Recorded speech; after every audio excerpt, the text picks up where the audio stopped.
আসসালামু আলাইকুম ছোট্ট বন্ধুরা, আজকে হচ্ছে আমাদের 4 নম্বর লেকচার। সো দেখতে হবে শিল্ডিং ইফেক্ট। আগেও দেখছিলাম, আর একটু ভালো করে বুঝতে হবে আর কি। এবং দেখবা যে আগে যখন শিল্ডিং ইফেক্টের কথা শুনছিলা তখন যতটুকু ভালো বুঝছিলা তার চেয়ে আজকে আরও বেটার বুঝবা। মজা।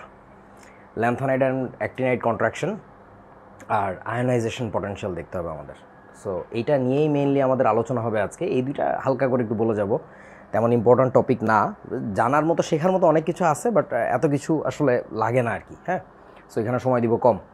চলেন, শিল্ডিং ইফেক্ট জিনিসটা কী ছিল মনে আছে?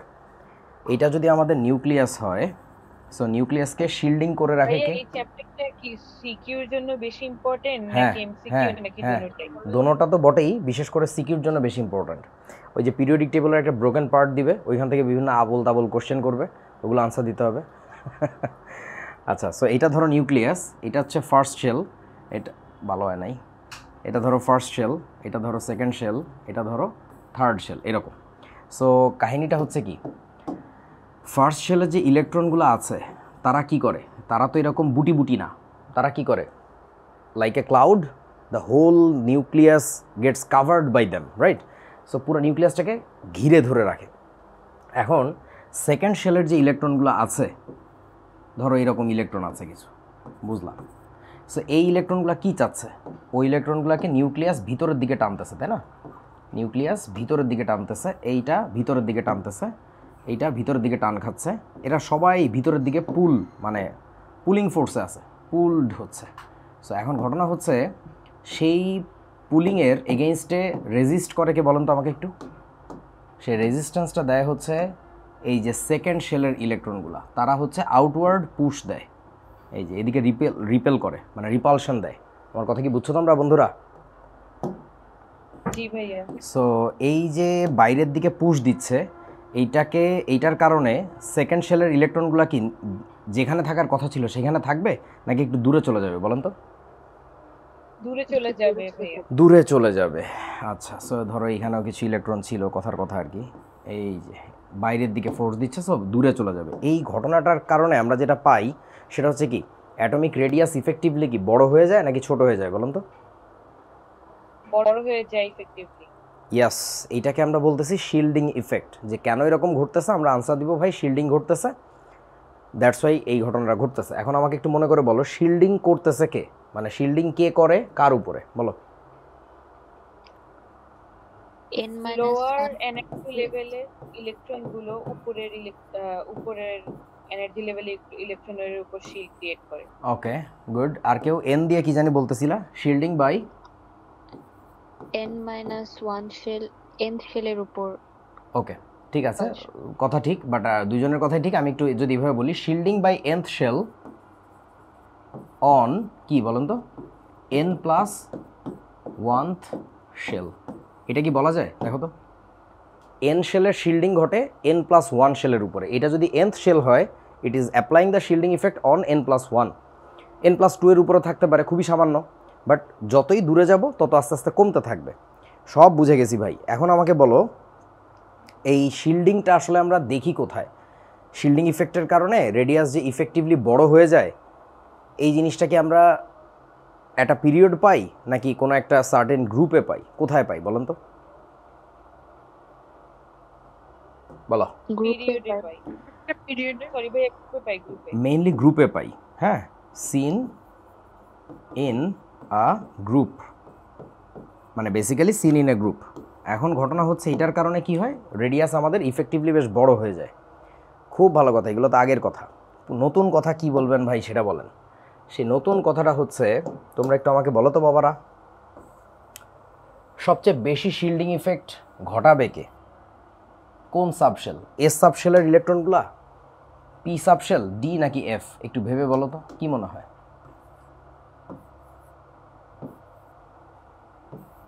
এস মনে হয়। আচ্ছা, সবচেয়ে বেশি শিল্ডিং ঘটায় এস, তারপরে পি, তারপরে ডি, লাস্টে হচ্ছে এফ। ঘটনাটা এরকম। এটার একটা কারণ তোমাদেরকে বললেই বুঝে যাবা, জাস্ট সিম্পল। আমি এসেরটা শুধু যদি এক্সপ্লেন করি তাইলেই বুঝবো। আমাকে বলো তো, নিউক্লিয়াসের চারিদিকে ইউনিফর্ম ডিস্ট্রিবিউশনে সবচেয়ে বেশি কাভারিং করে থাকে কে? এস পি, ডি নাকি এফ বলেন তো? S S. এস। এস একেবারে চারিদিক থেকে জাস্ট লাইক এ স্ফেরিক্যালি পুরা জিনিসটাকে এরকম শিল্ডিং করে রাখে। সো যার ফলে হয় কি, কোথাও যদি এস সাবশেল আমরা পাই, তার রিপালশন সবচেয়ে বেশি হয়, তার বাইরের যে শেলটা তাকে সবচেয়ে বেশি সে ঠেলে ধরে রাখে বাইরে। সো এটা একটা মজার ব্যাপার। তোমরা কি বোঝোছো আসলে আইডিয়াটা? এস সাবশেলের শিল্ডিং সবচেয়ে বেশি হবে, কারণ নিউক্লিয়াসকে সে চতুর্দিক থেকে একেবারে ইউনিফর্মলি ঘিরে ধরে রাখে, একেবারে পারফেক্টলি ইউনিফর্মলি ঘিরে ধরে রাখে, মানে কোনো ফুডা ফাড়া নাই। কিন্তু যদি তুমি পি সাবশেলের কথা চিন্তা করো, তাহলে পি সাবশেলের চেহারাটা কেমন? আমি নিউক্লিয়াসটাকে নিয়ে আসলাম, যদি কারো ডাম্বেল শেপ। ডাম্বেল শেপের, ডাবল ডাম্বেল বলা উচিত বেসিক্যালি। এই একটা ধরো যে পি এর ডাম্বেল, তাহলে আর একটা থাকবে এই পাশে এরকম উল্টা থাকলো, এই দুইটা মিলে একটা পি অরবিটাল তৈরি হয়েছে। তো এরকম আর একটা আছে, এই যে বস্তুটা। সো ব্যাপারটা বুঝতে পারতেছো? মানে ঘটনা হচ্ছে দেয়ার ইজ সাম লোকেশনস, এই জায়গাগুলোকে আমরা কি বলছিলাম মনে আছে? এই জায়গাগুলোর মধ্যে দিয়ে যে প্লেনগুলো গেছিলো সেগুলোকে আমরা কি প্লেন বলছিলাম বলো তো আমাকে একটু? Nodal plane. Nodal plane. কিন্তু এই বস্তুর তো এরকম কোনো প্লেন পাচ্ছিলাম না যেখানে তার কোনো ইলেকট্রন থাকবে না, তাই না? সো এর ক্ষেত্রে ছিল হচ্ছে আমাদের রেডিয়াল প্লেন, রেডিয়াল নোড, মনে আছে কি না? আর এর ক্ষেত্রে হচ্ছে ছিল কি নোডাল প্লেন। সো এইসব জায়গার কারণে যেটা হয়, তুমি একটু কল্পনা করো, মানে এইভাবে একটু ভাবো, মানে জাস্ট ফর ইমাজিনেশন। ধরো বাইরের শেলে কোনো একটা ইলেকট্রন আছে, সে হচ্ছে কি করতেছে জানো? সে হচ্ছে এই নিউক্লিয়াসের কাছে যাইতে চাচ্ছে, এরকম কই গেল, কাছে যাইতে চাচ্ছে। তো ঢুকতে গেলে না, সে তো এরকম সরাসরি পারবে না, কেন? এই মাথাগুলোতে ইলেকট্রন আছে, এই লোবগুলোতে ইলেকট্রন আছে। তো সে একটা কাজ করতে পারে, সেই কাজটা হচ্ছে এইভাবে, জাস্ট একটু কল্পনা করো, ব্যাপারটা অনেকটা এইরকম হইতে পারে না? তোমরা মনে হয় বোঝো নাই আমি কি বলছি, একটু তাকায় দেখো। ওই জায়গাগুলোতে কিন্তু ইলেকট্রনের রিপালশন নাই, সো নিউক্লিয়াসের আরও কাছে যেতে পারতেছে। তোমরা কি বুঝছো আমার কথা? সান্দুরা বোঝা না? সো এরকম যত কমপ্লেক্স শেপের দিকে যাব, তত বেশি দেখবা এরকম ফাঁকা ফোঁকা তৈরি হয়েছে, যে চিপা দিয়ে তুমি কি করবা, নিউক্লিয়াসের কাছে একটু অ্যাপ্রোচ করতে পারবা, বা ওইখানে ইলেকট্রনের রিপালশন কম পাবা আর কি। So that's the story. এখন এই শিল্ডিং ইফেক্ট আমরা কেন শিখতেছি হঠাৎ করে এই আলোচনায়, সেই কারণটা হচ্ছে এখানেই টের পাবা। সেটা হচ্ছে এই যে ল্যান্থানাইড আর হচ্ছে অ্যাক্টিনাইড কন্ট্রাকশন। কন্ট্রাকশন মানে তো বুঝতে পারতেছো, ছোট হয়ে যাওয়া, তাই না? ছোট হয়ে আসা। সো ল্যান্থানাইড আর অ্যাক্টিনাইড সিরিজের ক্ষেত্রে আমরা যেটা দেখি, হঠাৎ করে অ্যাটমিক রেডিয়াস খুব বেশি পরিমাণে রিডিউস করে। এটার কারণটা কি? এটার কারণ কিছুই না ভাই, মেইনলি হচ্ছে শিল্ডিং ইফেক্ট। একটু ভেবে দেখেন তো, ল্যান্থানাইড আর অ্যাক্টিনাইড সিরিজের যে এলিমেন্টগুলো আছে, তাদের ক্ষেত্রে লাস্টের দিকে যে আমরা কোন সাবশেলে ইলেকট্রন দেখতে পাই? ডি আর এফে দেখতে পাই না? বোঝা না বাবা? ইলেকট্রনিক কনফিগারেশন এখন দেখাইতে হবে, মনে নাই কারো? না ভাইয়া। না ভাইয়া মানে বুঝি নাই, দেখাইতে হবে? হ্যাঁ ভাইয়া, দেখাইতে হবে। আমি তো পারি না মনে নাই তো। বাট ওদের দেখবা লাস্টের দিকে যে তুমি ডিআরএফ এর ঘটনা বেশি ঘটতে দেখবা। আগের যে এলিমেন্টগুলো ছিল ছোট ছোট এলিমেন্ট, তো তাদের ওইখানে লাস্টের দিকে আমরা ডি বা এফ দেখতাম না। এখন তুমি এইখানে আর একটা মজার ব্যাপার একটু শুনে রাখো, সেটা হচ্ছে তোমার ধরো আয়রনের ইলেকট্রনিক কনফিগারেশন যদি লিখি, তাহলে কি আসবে? 1s2 2s2 2p6 3s2 3p6 3d 4s। 3d তে কয়টা থাকবে? ফ্যানটা একটু ঘুরে দেন তো আমাকে। 3d 6 4s2। 4s এ 2 দিব, তাহলে হয়ে গেল 20টা, আর এখানে থাকবে 6টা। এখন মজার ব্যাপার যেটা দেখো বন্ধুরা, এই যে লাস্টে ডি দেখতে পাচ্ছ, লাস্টে যদি এরকম এফ থাকতো, ল্যান্থানাইড আর অ্যাক্টিনাইড সিরিজের অধিকাংশ এলিমেন্ট কোন ব্লকের বলেন তো? এফ নাকি ডি? F block. এফ ব্লকের। সো এফ ব্লকের হওয়ার কারণে ওদের এইখানে দেখবা যে লাস্ট ইলেকট্রন যায় ঢোকে হচ্ছে এফ ব্লকে। আমার কথা কি বুঝছো? কিন্তু তারপরে যায় দেখবা এরকম এস বা পি এর অস্তিত্ব আছে। সো তাইলে বোঝো ওই লাস্টের ঠিক আগে আছে হচ্ছে এফ, আর একটু ওদিকে ইয়া করেন হালকা। সো মানে লাস্টের দিকে যায় দেখবা ডি বা এফ আছে, বেসিক্যালি এফ থাকবে আর কি। সো তখন বুঝতে পারবা যে শিল্ডিং ইফেক্ট কি ওখানে অনেক বেশি নাকি কম, বলেন তো আমাকে একটু। কম। সো কম হওয়ার কারণে বাইরের যে শেলটা, তোমার এক্সপেকটেশন হচ্ছে অনেক দূরে থাকবে, আসলে সে অনেক দূরে থাকে না, ওখানে শিল্ডিং ইফেক্ট মারাত্মক রকমের কমে যায়, তখন হঠাৎ করে রিডিউস করে রেডিয়াসটা। আমার কথা কি বুঝছেন আপনারা? জি ভাইয়া, বুঝতে পারছি। এই ঘটনাটাকে আমরা বলি হচ্ছে lanthanide and actinide contraction. So এটা নিয়ে তোমরা বইতে আর একটু পড়বা, এটা নিয়ে আরও একটা জিনিস আমি তোমাদের হয়তো বা আগামী দিন দেখাবো, যদি পড়াশোনা করো মানে আমাকে যদি জানাও, মানে বইতে পড়লে একটা জিনিস পাওয়ার কথা আর কি, তারপরে আমি বলবো। ওকে, এটা তেমন ইম্পর্ট্যান্ট না, জাস্ট এইটুকু জানলেই হবে আর কি। এরপরে আসো বন্ড ফর্মেশন অ্যান্ড ডিসোসিয়েশন নিয়ে একটু কথা বলি। মানে সোজা কথা, ফর্ম করতে গেলে কি হয়, ডিসোসিয়েট করলে কি হয়, এটা তোমাদের হয়তো বা আগেও বলছি। আমাকে একটু বলো তো, energy is dash dash while forming bond, বলেন absorbed or emitted? Emitted. Bond form করলে কি হবে, এনার্জি এমিটেড হবে নাকি অ্যাবজর্বড হবে, বলেন তো আমাকে একটু। ফর্ম করার সময় অ্যাবজর্ব হবে। আচ্ছা, energy is emitted while forming bond, আর এখানে কি হবে জানো, এইখানে তো হবে ব্রেকিং, ফর্মিং লিখবো না, এখানে লিখবো হচ্ছে ব্রেকিং। ব্রেকিং মানে বুঝছো তো, ডিসোসিয়েট করতেছি। সো এখানে হবে হচ্ছে অ্যাবজর্বড। আমি এটাকে সবাইকে মনে রাখতে বলি কেমনে জানো, হাততালি দিয়ে, বোঝো নাই? ধরো আমি যদি একটা হাততালি দেই, আমার এই হাত দুইটা হচ্ছে দুইটা অ্যাটম অর হোয়াটসোএভার, সো তাদের মধ্যে কি হয়েছে, বন্ড ফর্মেশন হয়েছে নাকি বন্ড ডিসোসিয়েট করছে, ভেঙে গেছে, কোনটা? ফর্মেশন হইলো। সো তোমরা কি টের পাইছো যে এখান থেকে এনার্জি রিলিজ হয়েছে, এমিটেড হয়েছে? সাউন্ড এনার্জি তো হয়েছে, সবাই টেরই পাইছো। তোমরা যদি নিজের দুইটা হাততালি দাও তাহলে টের পাবা যে এখানে হিট হয়ে যায়, গরম হয়ে যায়, তাই না? সো হিট এনার্জিও রিলিজ হচ্ছে। টের না পাইলে আমার কাছে আসো, ভিটের উপরে একটা দিলে বুঝবা যে হ্যাঁ গরম হয়ে গেছে, ভিট গরম হয়ে গেছে। বন্ড ফর্ম করলে, যখন তুমি জাস্ট পরীক্ষার হলে বসে হাততালি দিবা, বন্ড ফর্ম করলে এনার্জি রিলিজ হবে। এবং এটা যে মাথার মধ্যে ঢুকাবা, কেমনে ঢুকাবা আমি জানি না, এটা আমার স্টাইল। আমি এটা মনে রাখতাম ছোটোবেলায়, হাতে তালি নিয়ম, মানে এটা আমি জাস্ট আমার মতো করে মনে রাখছি। তুমি কেমনে মনে রাখবা তুমি জানো। সো ঘটনা হচ্ছে মনে রাখতে হবে, বন্ড ফর্ম করলে এনার্জি কি হবে, রিলিজ নাকি অ্যাবজর্ব, কোনটা? রিলিজ অর এমিটেড হবে। সো এটাই লিখছি, energy is emitted while forming bond, আর energy is absorbed while breaking bond. So এটাকে আমি কি দিয়ে মনে রাখতে বলছি সেটা একটু লিখে দিই, তোমরা যেহেতু এটাও ভুলে যাবা। হাতে তালি নিয়ম এটা আমার বাংলা টেকনোলজি, আমি এমনি শিখছি, মানে মনে রাখছি আর কি, এটা আমার নিজের পদ্ধতি। তোরা একটা মজার জিনিস জানিস, প্রমোদ চৌধুরীর তো নাম শুনছিস, প্রথম চৌধুরী না কিন্তু, প্রমোদ চৌধুরী। সো ওনার বলা একটা কথা আছে, তোরা শুনছিস কিনা বা জানিস কিনা, যে সুশিক্ষিত লোক মাত্রই স্বশিক্ষিত। এর মানে বুঝো, কি বুঝো বলো, ইংরেজিতে বললে কি দাঁড়াবে? well educated man is a self-learned man. yes, well educated man, সুশিক্ষিত লোক, well educated man is self learned man। মানে আসলে কি জানিস, কেউ কাউকে না কিছু শিখাইতে পারে না। এই যে আমি ভান করতেছি না, তোদেরকে শিখাচ্ছি, কিছুদিন পর পর টাকা নিচ্ছি, এই ফেজ 1 ফেজ 2, এই সব মিছা কথা।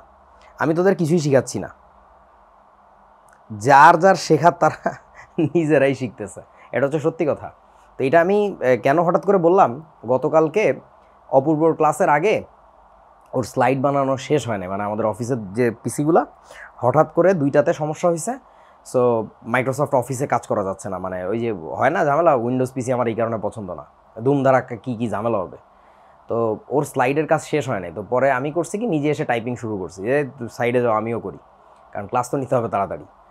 তো যখন শুরু করছি তখন ট্রিগোনোমেট্রির ফর্মুলাগুলো টাইপ করতেছি আমি।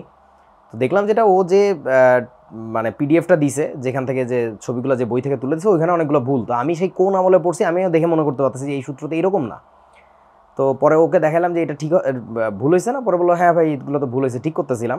তো যখন টাইপ করতেছিলাম আমার একটু কষ্ট হচ্ছিল, যে কিছু ফর্মুলা আছে আমি ভুলে গেছি অনেকগুলা, মানে সেই ছোটোবেলায় কত আগে দেখছি না, 20 বছর 18 বছর আগে তোদের বয়সে যখন ছিলাম। তো পরে ভাবতেছিলাম যে ওই বয়সে থাকতে আমি আরও কত বেশি ফর্মুলা একদম ঠোঁটের আগায় থাকতো, একদম ঠোঁটের আগায়, কোনো মিস নাই। কেমনে পসিবল ছিল? এগুলা কি আমাকে কেউ কোনো ফর্মুলা শিখাই দিয়েছিল? The answer was no. নিজের মতো করে কবিতা ছন্দ যেমনে হোক আমি মনে রাখছি, আই ডিড ইট। সো এটাই আর কি, নিজের মতো করে মনে রাখতে পারতে হবে। ওই যে আমি যে কবিতাটা দেখাইলাম তোমাদেরকে, বা ছন্দটা বা নেমনিকটা দেখাইলাম, হাতে তালি নিয়ম, এটা আমার কেউ শিখে নাই, নিজের শিখতে হয়েছে যে কী দিয়ে আমি মনে রাখতে পারবো। সো আমার এটা যদি পছন্দ না হয়, হইলে তো ভালো, না হলে নিজের বানাইতে হবে, এবং শেখার পদ্ধতি এটা নিজের করতে হয়। ওকে, সো আমরা আয়োনাইজেশন এনার্জি বা আয়োনাইজেশন পটেনশিয়ালের ডেফিনেশনের মধ্যে ঢুকি। এখান থেকে মোস্ট অফ দ্য কোয়েশ্চেন্স আসবে, এবং এই আইডিয়াটা খুব সুন্দর, অনেক প্যাচাল ঘোচাল আছে আর কি। চলো, সো কী বলছে, তোমার কাছে অ্যাট ফার্স্ট 1 মোল অ্যাটম থাকবে, এবং সেই অ্যাটমগুলো যে কোনো অবস্থায় হইতে পারবে না। কী অবস্থায় থাকবে? গ্যাসাস স্টেটে। সো গ্যাসাস স্টেটে যে নিবা, নর্মালি আমরা আয়োনাইজেশন পটেনশিয়াল কাদের জন্য হিসাব করি বলেন তো? মানে মেটালদের জন্য। মেটালদের জন্য। সো মেটালগুলা কি গ্যাসাস স্টেটে থাকে? থাকে না তো। কর্নেল ভাই এটা দেন তো, এই যে চাবিটা ড্রিলের, থাকে নাকি? থাকে না তো। এই যে আমার হাতে একটা মেটাল পিস, এটা ড্রিল মেশিনের একটা চাবি বলে, এটা দিয়ে ড্রিল মেশিন টাইট দেয়, ঢিলা দেয়। সো এটা তো সলিড জিনিস, তাই না? সো আমি যদি লোহার, আয়রনের আয়নাইজেশন পটেনশিয়াল বের করতে চাই, তাহলে কি হবে? এইভাবে লোহা নিলে হবে? হবে না তো। আমাকে কি করতে হবে জানো? এটাকে হিট দিয়ে গলায় ফেলতে হবে, আরও হিট দিয়ে এটাকে একেবারে গ্যাসাস স্টেটে নিয়ে যেতে হবে, নিয়ে তারপরে কথা বলা শুরু। So at first you have to take any material in gaseous state, এটা একদম ফার্স্ট মানে ক্রাইটেরিয়া। সো কি বলছে এখানে দেখেন, আয়োনাইজেশন পটেনশিয়াল ইজ দ্য, ভাইয়া সলিড কে যখন গ্যাসের স্টেটে নেন তখন তো সেটাকে ভেপারাইজড বলে না? ইউ মে সে, বাট তোমাদের শেখার কথা ভেপার আর গ্যাস তো আলাদা জিনিস। আমরা এনভায়রনমেন্টাল কেমিস্ট্রিতে পড়ে আসছি, মনে আছে? ক্রিটিক্যাল প্রেশারের একটা কাহিনী ছিল, সরি ক্রিটিক্যাল টেম্পারেচারের একটা কাহিনী ছিল। ক্রিটিক্যাল টেম্পারেচারের উপরে যদি কোনো গ্যাসাস ফেজ হয়, ওইটাকে আমরা কি বলি? গ্যাস বলি। আর ক্রিটিক্যাল টেম্পারেচারের নিচে যদি সে গ্যাসাস স্টেটে থাকে, ওটাকে আমরা কি বলি? ভেপার বলি। সো ভেপোরাইজ করতেছো, but that is not vapour, বুঝেছো? অর গ্যাস, মানে তোমার বলা উচিত ওটা গ্যাসাস, মানে গ্যাস অবস্থায় আছে আর কি, বুঝা না? জি ভাইয়া, বুঝতে পারছি। ওকে, সো দেখো কি বলছে, ionization potential is the total amount of energy required to remove an electron to the infinity. যে কোনো অ্যাটমের কাছ থেকে যে ইলেকট্রন বের করে নিবা, অল্প একটু ডিস্টেন্সে নিয়েই বলা যাবে না যে আমি বের করে ফেলছি, তাকে নিতে হবে ইনফিনিট ডিস্টেন্সে। এখন what is the mean infinite distance? সেটা হচ্ছে যে এমন জায়গায় ইলেকট্রনটাকে নিয়ে যাব যেখান থেকে সে আর ফেরত আনতে পারবে না। অ্যাটমটার নিজের যে নিউক্লিয়াসের পুল, সেটা দিয়ে সে আর ইলেকট্রনটাকে নিজের শেলে বসাইতে পারবে না। তোমরা কি বুঝছো আমার কথা? বোঝা না? জি ভাইয়া। ধরো আলিমার কাছ থেকে আমি একটা কলম কিনছি, এই তোর কলমটা কয় টাকায় দিবি? ও বললো ভাই 2 টাকা দিলে আমি দিয়ে দিব, কারণ কলম আমার লাগে না, আমি পড়ালেখা করি না তো। তো 2 টাকায় ওর সাথে আমার হিসাব মানে ডিল ফাইনাল হইলো। এখন 2 টাকা ওকে দিয়ে আমি ওর কলমটাও টেবিল থেকে নিয়ে ওদের ডাইনিং টেবিলে রেখে, আন্টি কিছু খাইতে দিছে, খাইয়ে দিয়ে চলে আসলাম। তোরা কি বুঝতেছো যে কলমটা নিয়ে একটু পরে ও নিজের টেবিলে আবার নিয়ে চলে যাবে? এইটা করলে কাজ হবে না। তাহলে ইলেকট্রনটাকে এমন দূরত্বে নিতে হবে, এত দূরে নিতে হবে, হয়তো বা ওর বাসার দারোয়ান চাচার কাছে রেখে আসলাম, তাহলে ওইখান থেকে ও আর ফেরত নিয়ে যেতে পারবে না। সো ওইটার কথা বলছে যে required to remove an electron to the infinity from each atom, প্রত্যেকটা অ্যাটমের কাছ থেকে একটা করে নিয়ে যেতে হবে at gaseous state while 1 mole atom of any element is taken। মানে তোমার টোটাল নাম্বার অফ অ্যাটম থাকবে 1 মোল। তার মানে তুমি এখানে লোহা যতটুকু নিচ্ছিলা, এই পুরাটাকে নিয়ে কাজ করতে পারবা না। এখান থেকে হয়তো বা তোমার এতটুকু কেটে নিতে হবে, যতটুকু কাটলে 1 মোল আয়রন হয়। এখন আয়রনের ক্ষেত্রে তাহলে কত গ্রাম নেওয়া লাগবে বলেন তো? 56 গ্রাম। 56 গ্রামস। যদি তোমার সোডিয়াম হইতো তাহলে কত গ্রাম নেওয়া লাগতো? 23। Right. So depending upon the element তোমাকে বেছে নিতে হবে যে আমার এতটুকু নিলে কাজ হবে, ঠিক আছে? সো কর্নেল ভাই একটু মনে রাখেন, নতুন একটা হেডফোন অর্ডার করছিলাম অনলাইনে, ওটা এখন আসে নাই প্রোডাক্টটা, সো ওইটার একটু দেখতে হবে কী অবস্থা। আচ্ছা, সো যেটা বলতেছিলাম সেটা হচ্ছে যে তাহলে প্রত্যেকের 1 মোল নিতে হবে, এবং 1 মোল ম্যাটেরিয়াল নেওয়ার পরে ওইটাকে যে কোনো ফিজিক্যাল স্টেটে রাখা যাবে না। ওটা যদি সলিডও হয়, লিকুইডও হয়, ডোন্ট কেয়ার, আমাদের ওটাকে হিট দিয়ে কি করতে হবে? গ্যাসে নিয়ে চলে যেতে হবে। গ্যাসে নেওয়ার পরে সবগুলো অ্যাটম কী হবে? একেবারে ডিসক্রিট হয়ে যাবে না, আলাদা আলাদা হয়ে যাবে। এইবার তাপ দেওয়া শুরু করতে হবে, হিট দিতে হবে। এইবার আমি হিট দিয়ে প্রত্যেকটা অ্যাটমের কাছ থেকে কয়টা করে ইলেকট্রন বের করবো বলো তো? একটা করে। প্রত্যেকের কাছ থেকে একটা করে ইলেকট্রন বের করতে হবে। তুমি এইটা বলতে পারবা না যে ভাই এর কাছ থেকে 5-6টা বের করে ফেলি, তাহলে আশেপাশে 4-5টা চুপচাপ থাকুক। No, not like that. প্রত্যেকের কাছ থেকে একটা করে ইলেকট্রন বের করতে হবে। আপনারা কি বুঝছেন আমার কথা? That is the idea. So একটা করে ইলেকট্রন বের করতে গেলে আমার টোটাল কতখানি এনার্জির খরচ হচ্ছে সেটা হচ্ছে ওই এলিমেন্টের আয়নাইজেশন পটেনশিয়াল। সো তাহলে এবার যা কিছু বুঝলা তোমরা একটু আমাকে এবার ম্যাথমেটিক্যালি লেখা শিখাও। আমি যদি সোডিয়ামের আইপি আয়নাইজেশন পটেনশিয়ালটাকে ম্যাথমেটিক্যাল ইকুয়েশন আকারে লিখতে চাই, আমার কিভাবে লেখা উচিত বলো তো? প্রথমে বলা উচিত 1 মোল সোডিয়াম নিতে হবে, তাহলে কি লিখবো 1 ডট Na। কি অবস্থা নিতে হবে বলুন তো? গ্যাসাস স্টেটে, তাহলে গ্যাস লিখে দিলাম। এইটাকে নেওয়ার পরে কি করা লাগবে বলো তো? হিট দেওয়ার কথা না? The amount of hit required, তাই না? Hit energy, thermal energy required. So তাহলে এইটার অ্যারোর উপরে আমাদের এটা কি লিখে দেওয়া উচিত? একটা ডেল্টা লিখে দেওয়া উচিত। দিলাম। দেওয়ার পরে এবার বলো কি হবে? বলো ওই পাশে যে কিসে কনভার্ট হচ্ছে? কইতে পারে না, এই গরুর দল। সোডিয়াম প্লাসে কনভার্ট হবে না? আয়ন বললে হবে। সোডিয়াম প্লাস যোগ হচ্ছে, ইলেকট্রন ছেড়ে দিচ্ছে। তাহলে এটা 1 mole sodium atom, 1 mole sodium ক্যাটায়নে পরিণত হয়েছে, এটা 1 মোল ইলেকট্রন ছেড়ে দিছে। তবে আবারও বলছি, প্রত্যেকটা অ্যাটমকে একটা করে ইলেকট্রন ছাড়তে হবে। এই কাজ করা যাবে না যে নিচের এই অ্যাটমটা বেশি হিট খাইছে, ও একসাথে 10-12টা ইলেকট্রন ছেড়ে দিছে, আর পাশের অ্যাটমগুলো হিহি করে হাসতেছে যে আমাদের কিছু তো ডোনেট করা লাগে না। Not like that. Every single atom must have to leave 1 electron. এবং এইটা যেন হয় সব জায়গায়, যেন পারফেক্টলি একই ঘটনাই ঘটে।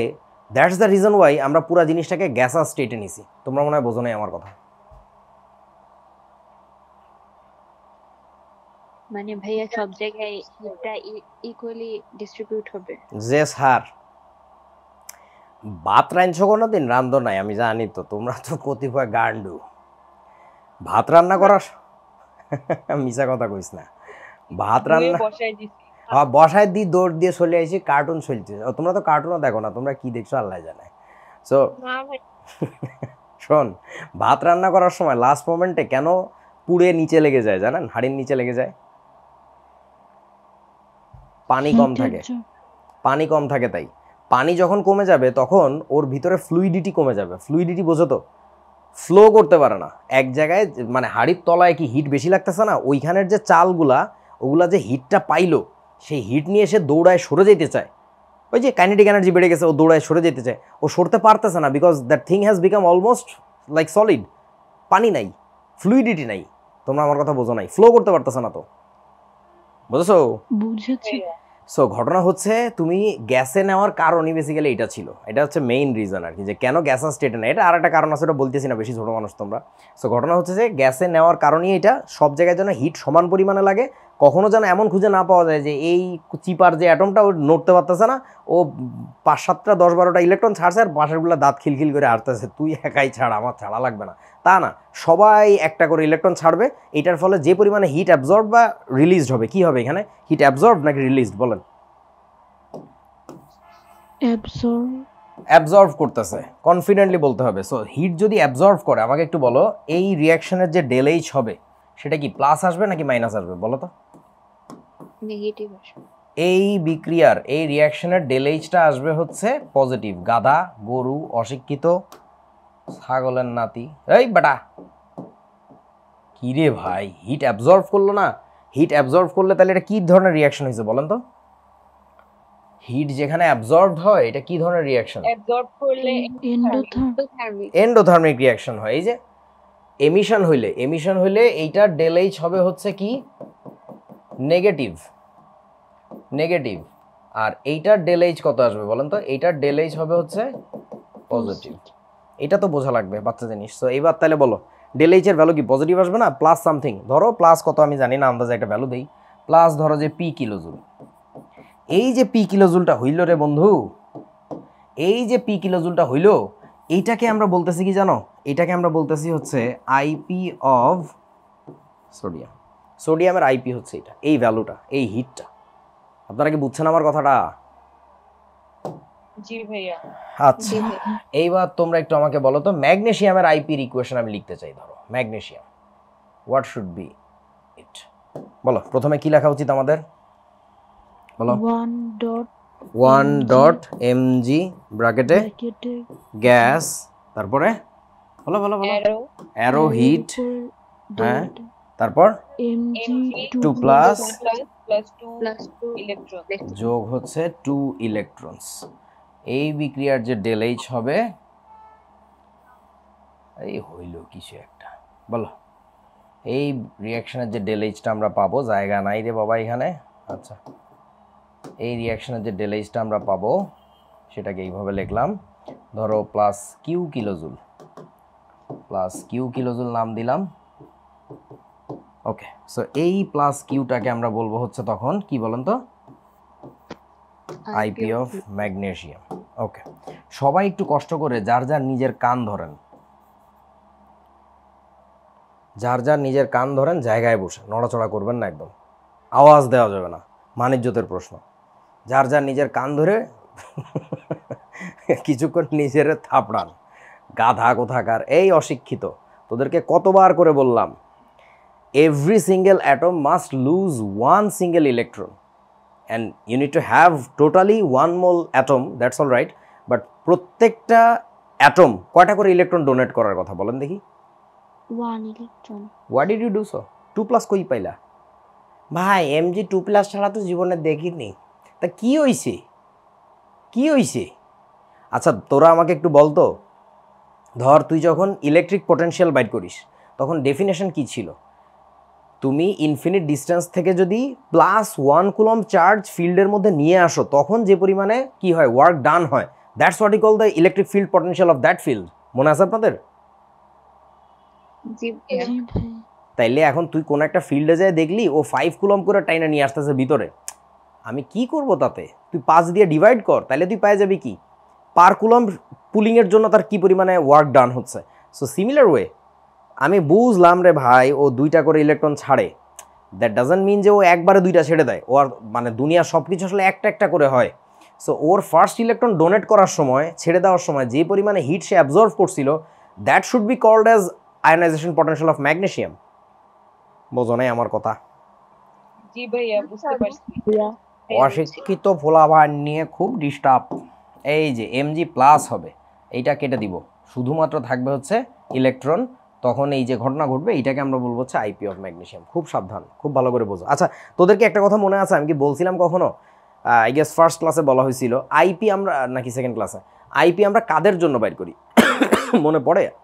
Normally metal. ওকে, মেটালদের জন্য কেন বাইর করি? আমরা বুঝতে চাই আসলে যে metal A and metal B which one is more reactive, right? আমরা এটা বুঝতে চাই যে কোন মেটালটা আমার বেশি রিঅ্যাক্টিভিটি দেখাবে। এটা বোঝার জন্য আমরা আসলে এই আইপি এর ভ্যালুটা কেন বাইর করতেছি জানিস? আমরা সিম্পলি বুঝতে চেষ্টা করতেছি কার কাছ থেকে ইলেকট্রন বাইর করতে গেলে আমার কি পরিমাণে প্যারা খাইতে হবে। জি ভাইয়া, বুঝতে পারছি। এখন তোরা আমাকে একটা কথা বলতো বাবা, ধর তোদের নাজিফার জন্য আমি ফোলা দেখতে গেছি, বুঝিস, আমার কাছে কিছু ফোলার বায়োডাটা এসছে যে এগুলো ভালো ফোলা। এখন আমি তো বাড়ি বাড়ি যায় খাইয়ে বেড়াচ্ছি, বুঝতে চা নাস্তা খাচ্ছি, ঘটক যেটা করে, আমি দেখতেছি কোন ফোলাটা আমার ভালো হবে। যে সেই ক্ষেত্রে আমি একটা ছেলেকে 1 বস্তা চাল মাথায় করে নিয়ে বললাম 10 তলার উপরে উঠো, দেখি তোমার কি পরিমাণে কষ্ট হয়, পারো কি না।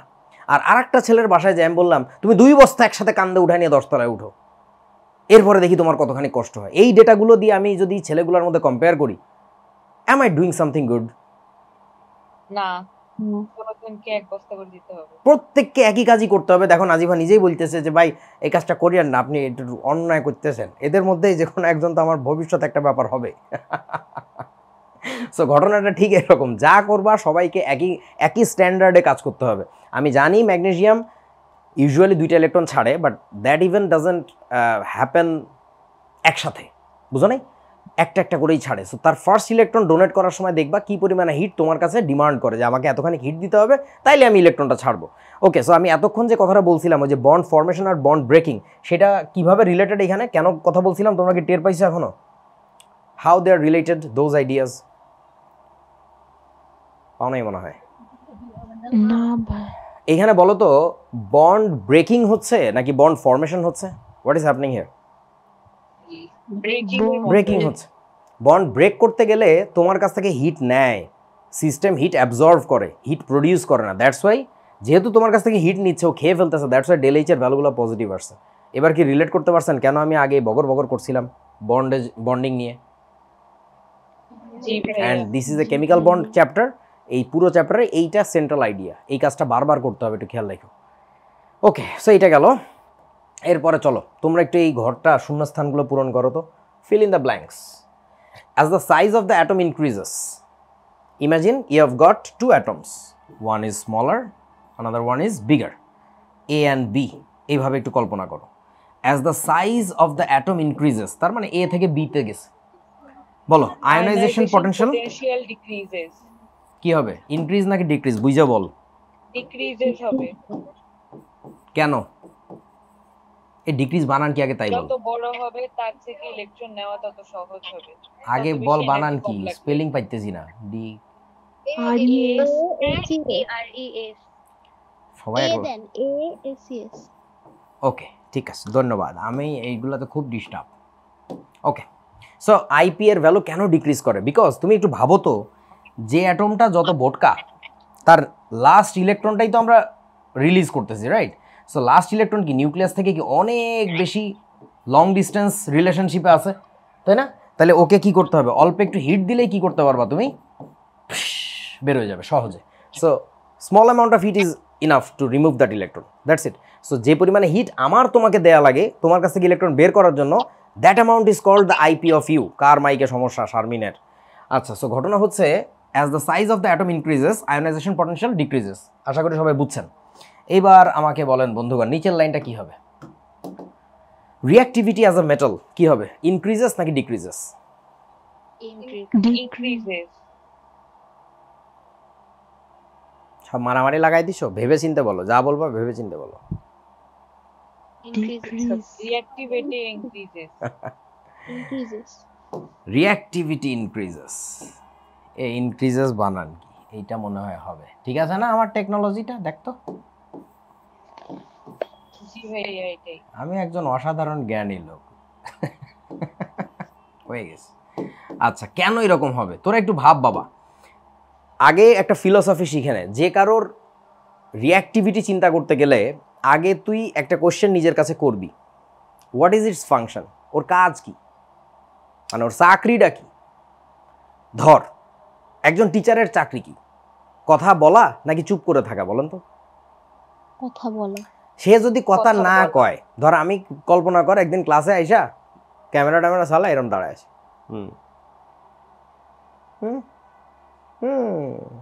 আমি কথাই বলতেছি না, তোরা চেঁচাইতেছস ভাই কথা কফিলিস 2 টাকা বেশি নিস বিকাশ করে দিব, যে আমি কথা বলতেছি না, তাহলে তো কাজ হইলো না। আমি তো অ্যাজ এ টিচার আমি তো নন রিঅ্যাক্টিভ, আই মাস্ট টক, তাই না? ইভেন বলবেন কথা কইতে না চাইলে ইতা করে খোঁচায় খোঁচায় আমার কথা বলানোর চাকরি, আমার চাকরি এটা লিটারালি। এখন ঘটনা হচ্ছে একটা স্টুডেন্টের কাজ কি মেনলি কথা বলা নাকি বেশি করে শোনা? বলেন তো। বেশি করে শোনা। এখন কেউ শোনে না, সে কিছুক্ষণ পর পর মাইক বাজায় দি, মাইক চালাই দি, আয়ুব বাচ্চুর গান ছেড়ে দিয়ে বলে যে শুনছো সেটা, মানে হোয়াট? সো ঘটনা হচ্ছে ও তো ছাত্র হিসাবে রিঅ্যাক্টিভ না। যে কারোর রিঅ্যাক্টিভিটি চিন্তা করতে গেলে at first ask yourself what is your function? তোমার কাজটা কি ভাই? তোমার কাজ যা এটা দিয়ে চিন্তা করবো। এবার ভাবো মেটালদের কাজ কি? রিঅ্যাক্টিভিটি আমি কিন্তু স্পষ্ট লিখে দিছি অ্যাজ আ মেটাল। সো মেটালদের কাজ কি? মেটালের কাজ হচ্ছে ইলেকট্রন ডোনেট করা, ছেড়ে দেওয়া। যত দ্রুত ছাড়তে পারবা তুমি, আমি তোমারে তত বড় সার্টিফিকেট দিব, তুমি তত রিঅ্যাক্টিভ মেটাল। সো এখন বলেন, যেটা ভোটকা মেটাল বিগ সাইজ, ওর নিউক্লিয়াস থেকে ডিস্টেন্স লাস্ট ইলেকট্রন অনেক বেশি, সো ওকে কি আমার বেশি হিট দেওয়া লাগবে নাকি কম? কম। কম দিলেই সে টুস করে ইলেকট্রনটা ছেড়ে দিচ্ছে। I'd call it as a reactive metal. Reactivity as a metal will increase. বুঝছেন সবাই? জি ভাইয়া। ভাইয়া আলিমা বুঝাস নাই? গরু ভাইয়া একটা কোয়েশ্চেন, শিওর। সাইজ বাড়লে তো নন ম্যাটার হয়ে যাবে। ইন্না লিল্লাহি ওয়া ইন্না ইলাইহি রাজিউন। তুই কি পাগল হয়ে গেলি নি? এই বেটা বল আমাকে, মেটাল কি বেটা না বেডি? এটা ভুলে গেলে কেমনে? বেটা। বেটা, ওকে। বেটারা কি লম্বা চড়া বিগ বডি হয় নাকি বেডিরা হয়? আল্লাহ তালা বানাইছেই তো বেটাগুলারে বিশাল সাইজ। সো যত বিগ সাইজ হবে মেটালদের মেটালিক বিহেভিয়ার অনেক বাড়বে, মেটাল হিসাবে রিঅ্যাক্টিভিটি বাড়বে। বুঝতে পারছিস কি আমার কথা? আর ওইটা তো আসলে মনে রাখার জন্য বলছি। আসল কথাটা কি, মেটালের চাকরি হচ্ছে ভাই ইলেকট্রন ছাড়া। সো যে মেটালকে আমি অল্প মোটিভেশন দিলে, হিট মানে মোটিভেশন, অল্প মোটিভেশন দিলেই সে ইজিলি ইলেকট্রন ছেড়ে দিচ্ছে, definitely I will call it as a reactive metal. So as a metal or reactivity অনেক বেশি। বুঝছেন কি? জি ভাই। ওকে বুঝলাম। সো এই যে 3টা লাইন বলেছি, এইটা হচ্ছে এমসিকিউর জন্য একদম ঠোঁটের আগে রাখা লাগবে, এটা ভোলা যাবে না। এটা চিন্তা করে বলতে গেলে বিপদ, একদম ঠাস ঠাস করে পারতে হবে। তা আমি তোমাদের বয়সে থাকতে পারতাম কেমনে? ওই যে মনে রাখছি ভাই, মেটাল মানে বেড়া, বেড়া মানুষ যত বিগ শট হবে তত ভালো। আচ্ছা, এবার চলেন আমরা কিছু কোয়েশ্চেনের আনসার করি। এই রিলেটেড কোয়েশ্চেনগুলো খুব ইম্পর্ট্যান্ট, বিভিন্ন এক্সেপশন পাওয়া যাবে, নানান তালবাহানার এক্সেপশন, এগুলো আনসার দিতে হবে। বলো কি হবে এটা? Compare ionization potentials of sodium and potassium, বলেন। পটাশিয়ামের আয়নাইজেশন পটেনশিয়াল কম, সোডিয়ামের বেশি।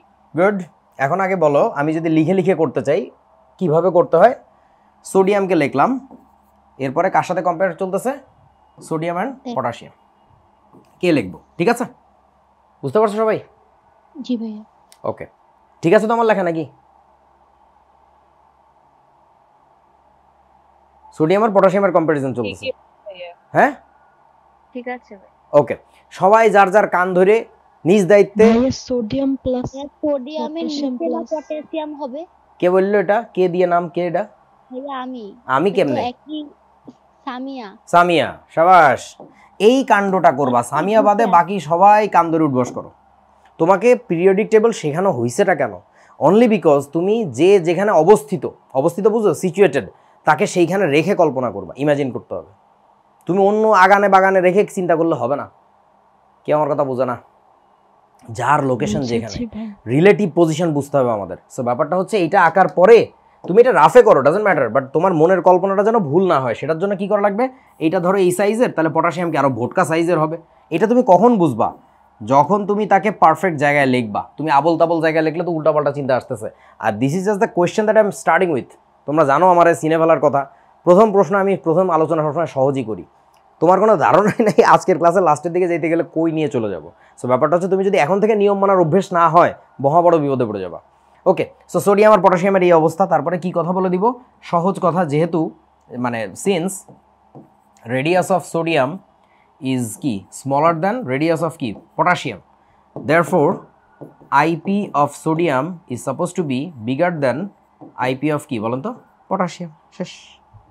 ভাইয়া হ্যাঁ, sodium plus iron no no no no no we are not comparing sodium plus and potassium plus, we are comparing sodium with potassium. আচ্ছা, তোরা আমাকে একটা কথা বলতো, ইনিশিয়ালি আমার কাছে কি থাকে? সোডিয়াম, ম্যাগনেসিয়াম, পটাশিয়াম এরা থাকে নাকি Na প্লাস Mg প্লাস কারা থাকে আসলে? Sodium magnesium. Sodium, so basically ব্যাপারটা হয়েছে কি, আমরা আয়োনাইজেশন পটেনশিয়ালটা বাইর করতেছি সোডিয়াম, ম্যাগনেসিয়াম, পটাশিয়াম এদের, at the end তারা কনভার্টেড হচ্ছে Na plus Mg plus. So we are not actually talking about the reactivity of Na plus Mg plus, we are talking about Na, magnesium, potassium এগুলা। বুঝেছো? জি ভাই। Okay, so আশা করি বুঝেছো। এই question নিয়ে আমার আর কিছু বলার আছে? কেউ কিছু জানতে চাও নাকি? ঠিক আছে, ওকে ঠিক আছে, লেটস মুভ অন। তারপরের কোশ্চেনে যাই। Compare the ionization potentials of sodium and magnesium. বলেন কি লিখবো? প্রথমে লিখলাম সোডিয়াম, তারপরে কি লিখবো? ম্যাগনেসিয়াম। কোথায় লিখবো? এখানে, তাই না? না না ডান দিক ডানে। এইখানে। না ডান দিক সোডিয়ামের ডানে। তো এই কথাটা পুরোপুরি কইতে কি সমস্যা? বা যে সোডিয়ামের ডানে, কে যে কার ডানে এটা তো বলা লাগবে। এই অর্ধেক অর্ধেক কথা বলার অভ্যাস কোথায় পাইছস? এখন সোডিয়াম যদি এত বড় ভুটকা হয়, তাহলে ম্যাগনেসিয়াম তো আরো বড় ভুটকা নাকি? না ছোট ভাইয়া, হবে। ছোট হবে। ও সরি, আমার পারিটারি না, ছোট। রিলেটিভলি সাইজগুলো এরকম ভিজিবলি আঁকবা, মানে চোখে দেখে বোঝা যাবে কে বড় কে ছোট। এখন বলো, as we go left to right, তখন কি হবে? সিন্স কি লিখবো? Ionization potential will Radius increase. of sodium is greater than radius of magnesium, so ionization of Therefore IP of sodium কি? less than আচ্ছা, এটা হবে হচ্ছে লেস দেন। কারণ কি? সোডিয়ামকে আমার কম হিট দিলেই সে ইলেকট্রন ছেড়ে দেয়। রেডিয়াস যত বড়, আইপি এর ভ্যালু তত কম। এই তো শেষ, সহজ জিনিস। সবাই মনে মনে হাসতেছে, এইগুলা দেখানোর জন্য আমাদের ক্লাস করাচ্ছে, এ তো আমরা পারি। হ্যাঁ সান্ধু, exceptional নাই। আসবো, অপেক্ষা করো না। Compare ionization potentials of nitrogen and oxygen করেন।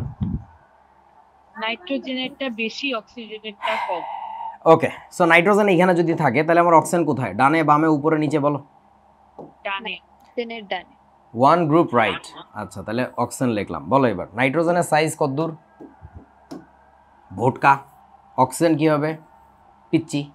তাহলে বলেন কিন্তু সিন্স আয়নাইজেশন পোটেনশিয়াল নাইট্রোজেনের বেশি।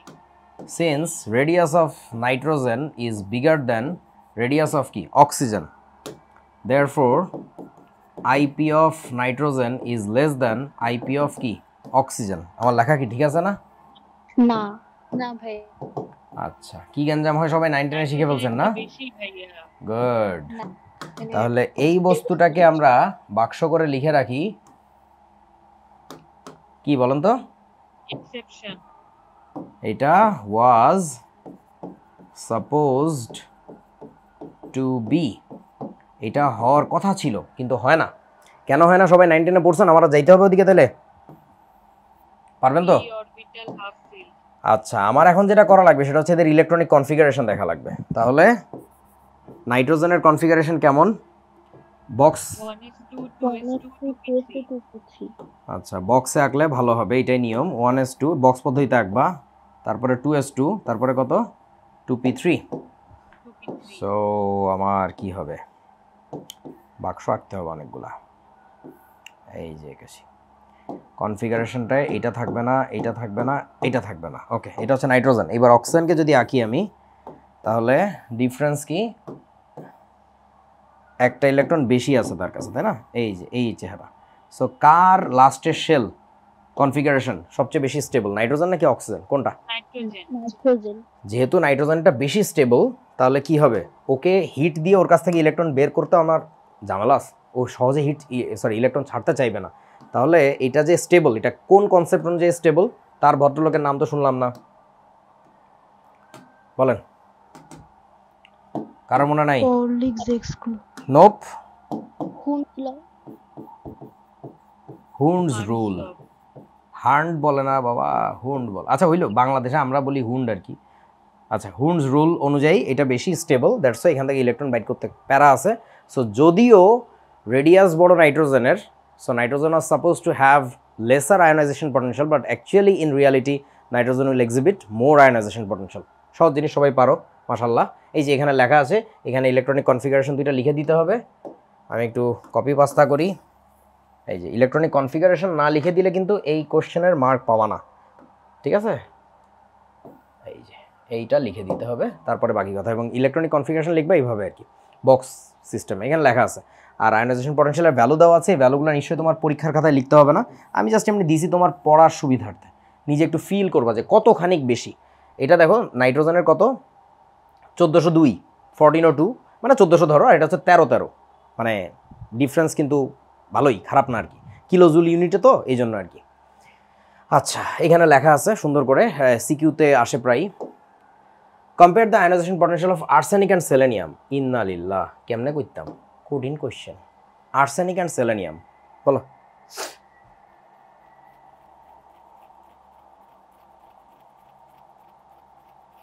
ক্যা হয়েঙ্গে?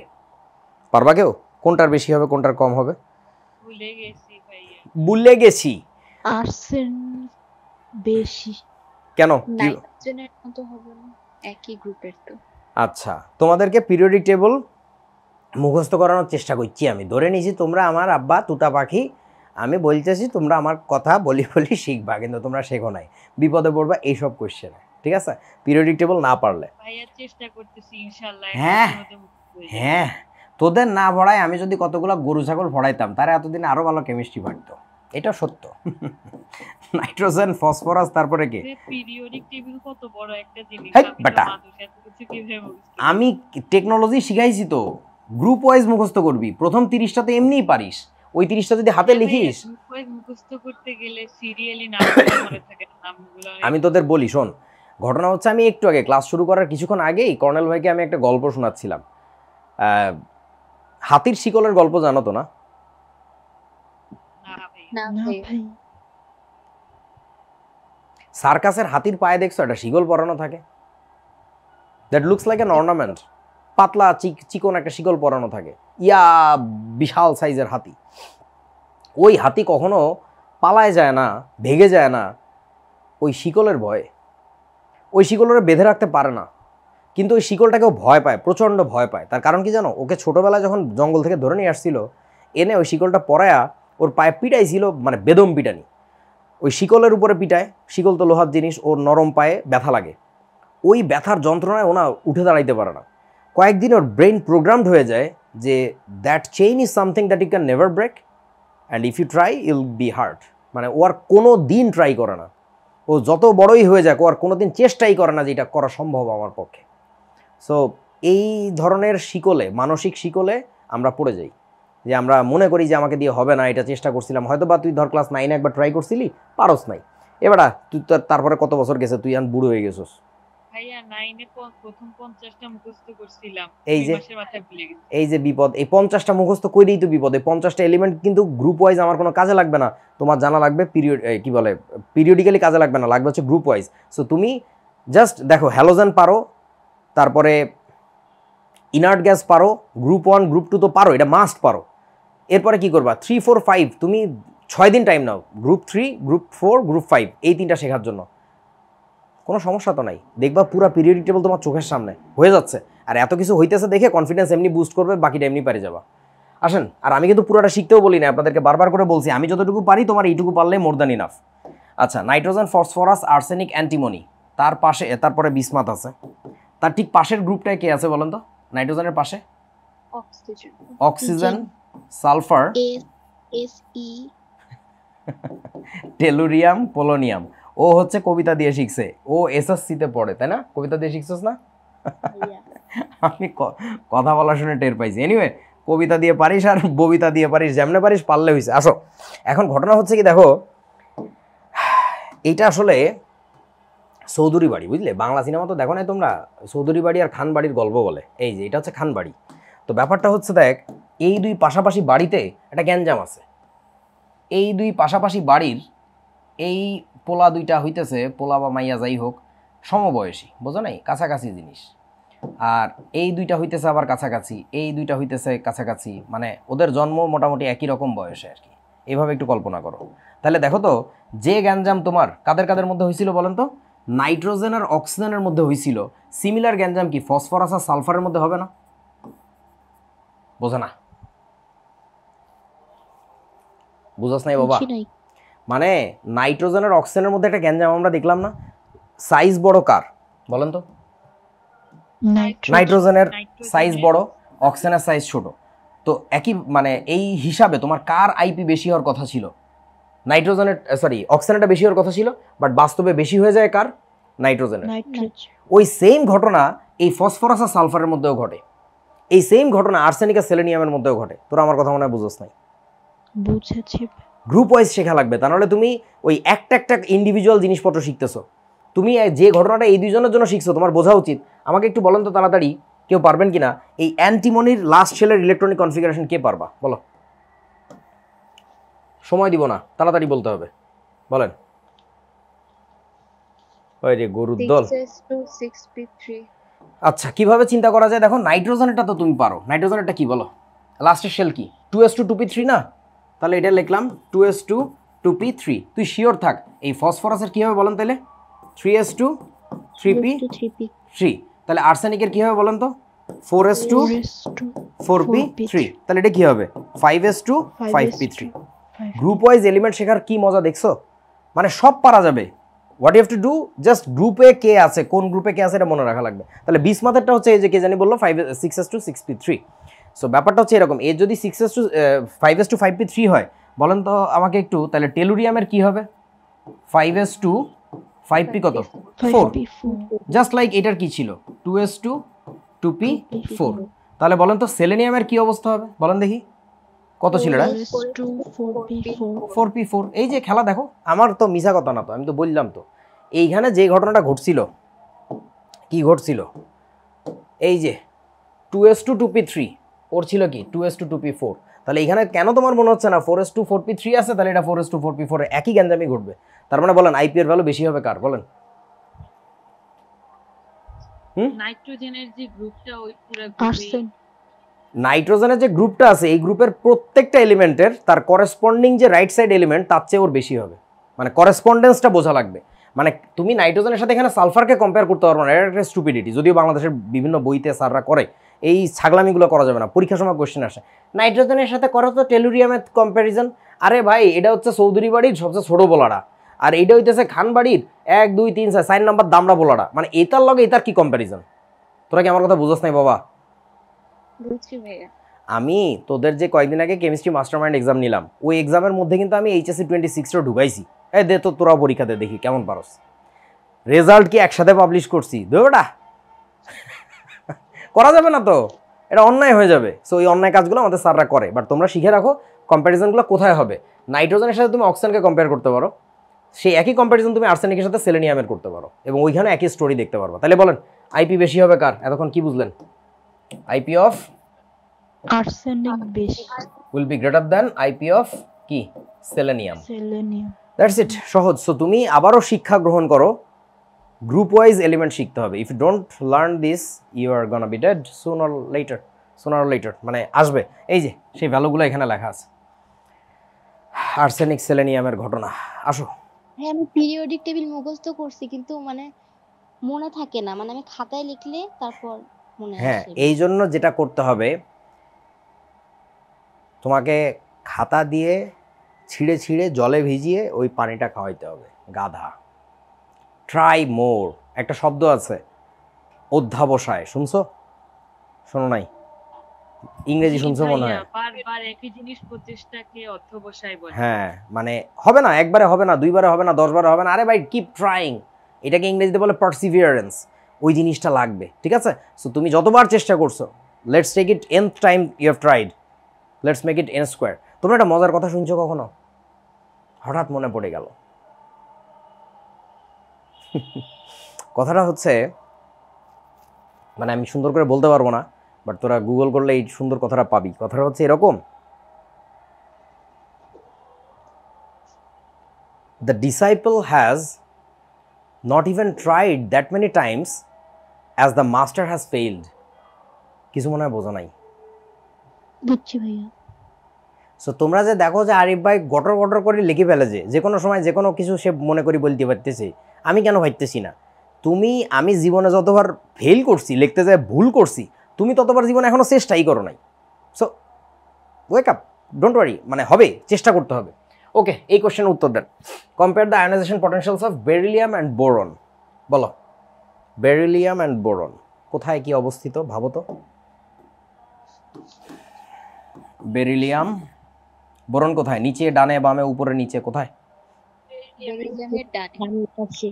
ডান পাশে হচ্ছে বোরন। ওকে, তাহলে বলো এবার, বেরিলিয়াম যদি বোটকা হয়, বোরন কি আরো বড়? ছোট। ছোট। ঠিক আছে, বলেন এখন কি হবে? আইপি এর ভ্যালু কার বেশি হওয়ার কথা? Since radius of beryllium is bigger than বেশি হওয়ার কথা। radius of boron, therefore IP of beryllium should be কি less than IP of boron। ঠিক আছে, কিন্তু হবে না, কারণ এখানে এক্সেপশন। বেরিলিয়ামেরটা যেন বেশি স্টেবল। বুঝিনি, আবার বলো। বেরিলিয়ামের লাস্টের হচ্ছে 2s2 আর বোরনেরটা হচ্ছে 2p1। 2s2 হচ্ছে 2p1 থেকে বেশি। আচ্ছা, আমি একটু ইলেকট্রনিক কনফিগারেশন লিখি। এখানে আবার সেই বক্স পদ্ধতি লাগবে। বক্সে না লিখলে নাম্বার দিবে, বাট এটা উচিত না। বক্সে লিখলে এগুলো ভালো বোঝা যায়, সুন্দর লাগে দেখতে। আচ্ছা, এটা গেল বেরিলিয়াম। এরপরে আসো বোরনের কনফিগারেশন লিখি। সো এটা তোমার বোরন। আচ্ছা, তাহলে কাহিনী কি? বেরিলিয়ামের হচ্ছে 1s2 2s2, বোরনের কি 1s2 2s2 2s2 হা হা হা 2p1। এই তো খেলা ঘটে গেছে। এইখানে যদি 2p1 হয় রে আব্বা, তাহলে কি ঘটনা বলেন দেখি। এই যে, তাহলে বলেন কার ইলেকট্রন বের করে নেওয়া বেশি ইজি হবে, বোরন নাকি বেরিলিয়াম? বোরন, কারণ সিঙ্গেল আনপেয়ার্ড ইলেকট্রন। এইটাকে আমরা বলি সিঙ্গেল আনপেয়ার্ড ইলেকট্রন। এটা হচ্ছে সিঙ্গেল আনপেয়ার্ড ইলেকট্রন। এই পেয়ার্ড ইলেকট্রন একটা ঘটনা আছে, একটু কল্পনা করো। ধরে নাও এই যে আপ আপ স্পিন ইলেকট্রনটা, এটা ডাউন স্পিন ইলেকট্রন, এই দুইটা না পরস্পর জাস্ট লাইক এ কাপল। এটা আসলেই কাপল বলে, কাপলড ইলেকট্রন বলে আর কি, পরে বড় হইলে ফিজিক্স পড়লে টের পাবা। সো এই কাপলড ইলেকট্রনের মধ্যে একটাকে বের করে নেওয়া খুব প্যারা আছে। ধরো আলিমার নানা আগে ব্যাচেলর ছিল, আমি তার বাসার বাইরে যে শীষ বাজাইলে বা জানালায় ঢিল ছুড়লেই ওর নানা দৌড়ায় বেরোয় আসতো হাফ প্যান্ট পরে, আমরা একসাথে ফুটবল খেলতাম, বুঝছো? এখন আলিমার নানাকে আমি বিয়ে দিয়ে দিলাম, যে যা এইবার বলো তো ওর নানা কি অবস্থায় চলে গেছে, কাপলড হয়ে গেছে না, পেয়ার্ড হয়ে গেছে? এখন ওর নানার বাসার বাইরে যে আমি ঢিল ছুড়লে কি তারা সে হাফ প্যান্ট পরে বেরোয় আসে? না, আসে তো না, উল্টা দেখি জানলাতে ঝাঁটা মাটা ছুঁড়ে দেয়, আমি মাইক খেয়ে মরি চলে যাই। সো ব্যাপারটা এরকম, কাপলড ইলেকট্রন এদের মধ্যে থেকে একটাকে টেনে বের করা বহুত ঝামেলা, অনেক বেশি এক্সেস অ্যামাউন্ট অফ এনার্জি লাগে। সো এইটা হচ্ছে, হবে কি হবে না, এইটাকে আমরা বাক্স করে লিখে দিব this was suppose to be, এটা হবার কথা ছিল কিন্তু হয় না। ওকে, দিস কি হইল, this was supposed to be, তাহলে উল্টাটা ঘটে, আমি আর লিখলাম না, ঠিক আছে? বুঝে নিও আর কি কেন উল্টা ঘটে, আশা করি বলতে পারবেন। মানে আবারও বলে দিচ্ছি, সেটা হচ্ছে কি পেয়ার্ড ইলেকট্রনের কাহিনী। এখানে পেয়ার্ড ইলেকট্রন থাকে আর এখানে আনপেয়ার্ড ইলেকট্রন থাকে। So this one is easier for us to remove, so less amount of heat is required for boron and higher amount of energy is required for beryllium. আচ্ছা, তারপরে বলো এটা কি, sorry আমাদের টাইপিস্ট একটু ভুল করে ফেলছে, একটু গ্যাপ রাখে ফেলছে। বলো why ionization potential of magnesium is higher than sodium? কথাটা কি ঠিক আছে, স্টেটমেন্টটা কি ঠিক আছে নাকি কথাটাই ভুল বলেন তো? ঠিক আছে, ঠিক আছে। আমরা তো আগেও দেখছিলাম যেটা বেশি, এখন একটু গ্যাঞ্জাম আছে বন্ধু, একটু গ্যাঞ্জাম আছে, একটু মনোযোগ দাও। আমরা কাদের কম্পেয়ার করতেছি, ম্যাগনেসিয়ামের সাথে সোডিয়ামের। সোডিয়ামের। তো বলতো ভাই, সোডিয়ামের লোকেশন যদি এখানে হয় রে, ম্যাগনেসিয়াম তো exactly right side element, right, মানে জাস্ট ওয়ান স্টেপ অ্যাওয়ে। তো ঘটনা হচ্ছে সাইজ, মানে সাইজে কি বিশাল ফারাক ঘটে গেছে এই জাস্ট ওয়ান স্টেপ এদিকে যাওয়ার কারণে? বলেন দেখি। না ভাই, তো সামান্য একটু চেঞ্জ হয়েছে, মানে আসলেই ব্যাপারটা আমি যদি আঁকার চেষ্টা করি, মোটামুটি ধরো যে সোডিয়াম যদি এরকম হয়, magnesium is suppose to be like I guess এরকম কিছু একটা, মানে খুবই নমিনাল একটা চেঞ্জ আসছে। তার জন্য আইপি ভ্যালু একটা বিশাল জাম্প খাইছে, দেখো 735 কিলোজুল আর এখানে 496, মানে তোমরা বুঝতেছো না ডিফারেন্স কত? দেখি ক্যালকুলেটর নাই তো আমার কাছে, মোবাইল দিয়ে করি, এই ডিফারেন্স দেখতো কত। ডিফারেন্সে বুঝবি না, পার্সেন্টেজ হিসাব করা লাগবে তাহলে বুঝবি। মানে 735 মাইনাস হচ্ছে কত 496, 239 আসছে, 239 ডিভাইডেড বাই হচ্ছে 496 করি, এই যে ইন্টু 100 করি, মানে তুমি বুঝতেছো 48.185% জাম্প। সাইজে হয়তোবা 2% 5% চেঞ্জ।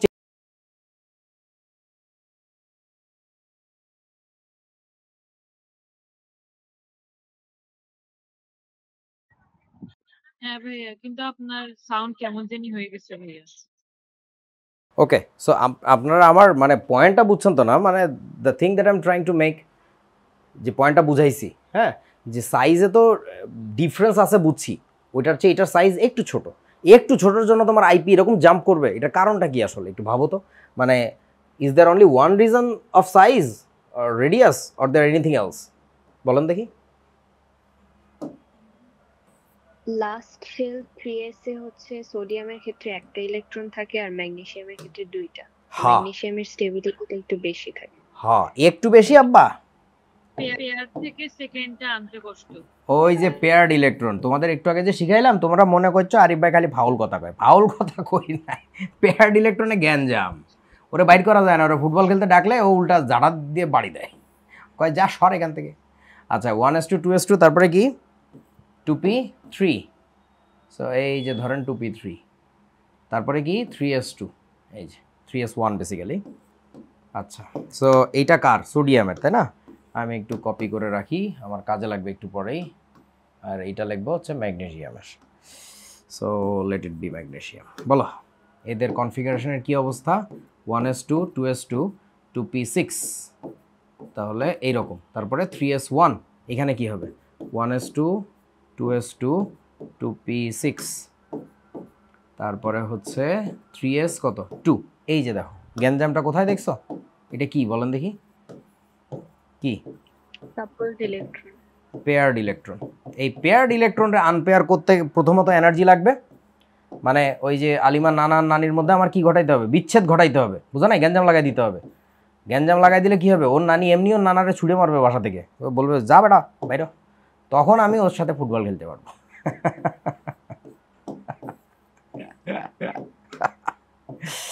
সো পেয়ার্ড ইলেকট্রনকে আনপেয়ার করা লাগবে first of all. Secondly football খেলতে ভাইয়া এত কাহিনী। হ্যাঁ, ফুটবল খেলা জীবনে বেশি জরুরি। সো এই আর কি, এই আনসারগুলো লিখতে হবে সুন্দর গুছায়। আমি জাস্ট তোমাদের কনসেপ্ট শিখিয়ে দিচ্ছি, বগর বগর কে লিখে দিবে, কনসেপ্ট বুঝলে হয়েছে। আপনারা কি আইডিয়াটা বুঝছেন? তাহলে বলেন তো, ফিল ইন দ্য ব্ল্যাঙ্ক। জি ভাইয়া বুঝতে পারছি। এখানে কি হবে বলেন, যে এখানে গ্যাপে কি লিখবো আমরা? Why ionization potential So much higher. Of magnesium is, ওই এক্সট্রিম না বলে আমরা সো মাচ লিখি, so much higher than the sodium, বুঝেছো? ওইটা আমাদের টাইপিস্ট ভুল করে নাই, ঠিকই আছে। এটা বলো কি হবে?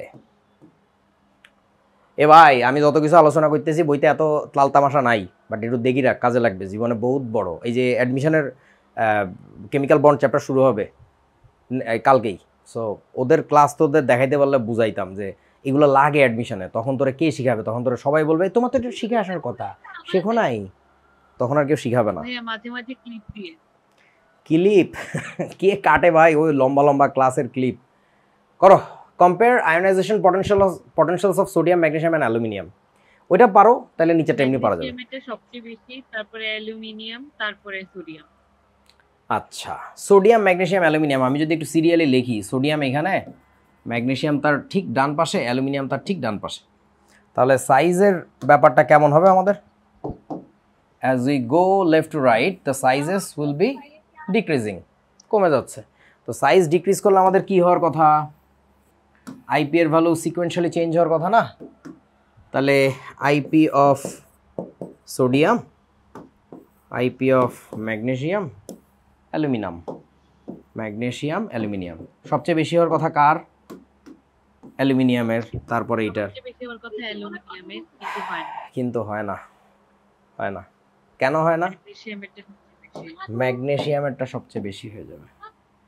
তার কারণটা কি তোমরা বুঝেছো বন্ধু? একটু আগেও বলেছি, বলেন তো কি? ম্যাগনেসিয়ামের লাস্টে হচ্ছে 3s2 আর পেয়ার্ড ইলেকট্রন। অ্যালুমিনিয়ামেরটা হচ্ছে 4। তোমরা এই পেয়ার মোহাব্বতের ম্যাজিকটা মনে হয় এখনো ধরতে পারো না। পেয়ার্ড ইলেকট্রন ছুটানো যায় না, এটা অনেক জায়গায় কাজে লাগবে, আমাদের মাথার মধ্যে বসায় নাও। সো তাহলে আমরা যদি এবার একটা গ্রাফ আঁকার চেষ্টা করি, এই গ্রাফটা পরীক্ষায় আসে অনেক সময়, গ্রাফ দিয়ে বলে এটা এক্সপ্লেইন করো। এখন আমি তোমাদেরকে দিয়ে গ্রাফ আঁকাচ্ছি, তাহলে আরও ইজি হবে তোমাদের জন্য। ওকে, দাঁড়াও একটু বোটকা করে দেই। হ্যাঁ, সৌন্দর্য। আচ্ছা, এটা হইল মজা, ঠিক আছে। কপি করে কেমনে? কপি, বলো এবার এইদিকে আমি ধরো অ্যাটমিক নাম্বার বসাচ্ছি, অ্যাটমিক নাম্বার। ওকে, সো এইখানে আমার লোকেশন হচ্ছে সোডিয়ামের, মানে 11, এটা হচ্ছে ম্যাগনেসিয়াম, এটা হচ্ছে ধরো অ্যালুমিনিয়াম, আর এদিকে হচ্ছে আইপি ভ্যালু। বলেন আমাকে কি হবে? কথার কথা, এই লোকেশনটা যদি আমরা দিই সোডিয়ামের জন্য, তাহলে ম্যাগনেসিয়াম কি আরো উপরে যাবে নাকি নিচে যাবে বলো তো? উপরে যাবে। আর একটু উপরে যাবে। গেল একটু উপরে, মানে কিন্তু ভালোই উপরে, তোমাদের দেখাইছিলাম অলমোস্ট 48% জাম্প। আচ্ছা, তাহলে অ্যালুমিনিয়ামেরটা কি হবে? আরো উপরে যাবে নাকি নিচে থাকবে? নিচে। নিচে থাকবে। কত নিচে থাকবে বলে মনে হয়? সোডিয়ামের চেয়েও নিচে যাবে? সোডিয়াম আর সোডিয়াম ম্যাগনেসিয়ামের মাঝখানে থাকবে। আচ্ছা, একেবারে মাঝামাঝি থাকবে নাকি সোডিয়ামের ধারে কাছে, কি মনে হয়?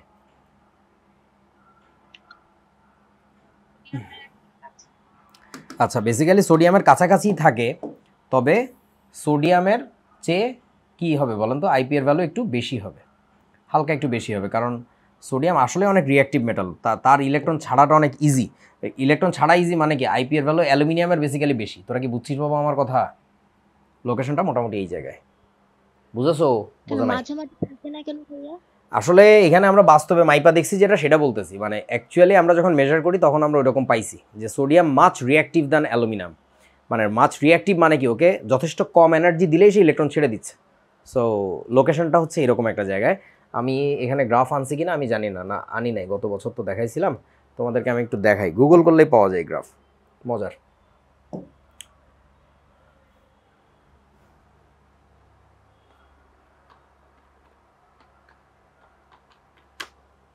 Ionisation potential of sodium magnesium, এই যে দেখো মজা। এটা কি তোরে এআই মোডে যাইতে কইছে কেডা? এ কি গ্রাফ কই? হায় হায়, সুন্দর সুন্দর গ্রাফ পাওয়া যাইত তো। এই যে দেখেন, আচ্ছা এটা সুন্দর, এইটাকে ডাউনলোড করা যায় না? কোন টেকনোলজি জানি, ডাউনলোড সেভ, তারপরে ক্লোজ, একটু দাঁড়াও, ডাউনলোডস, এটা কি কপি করে নিয়ে যাওয়া যাবে?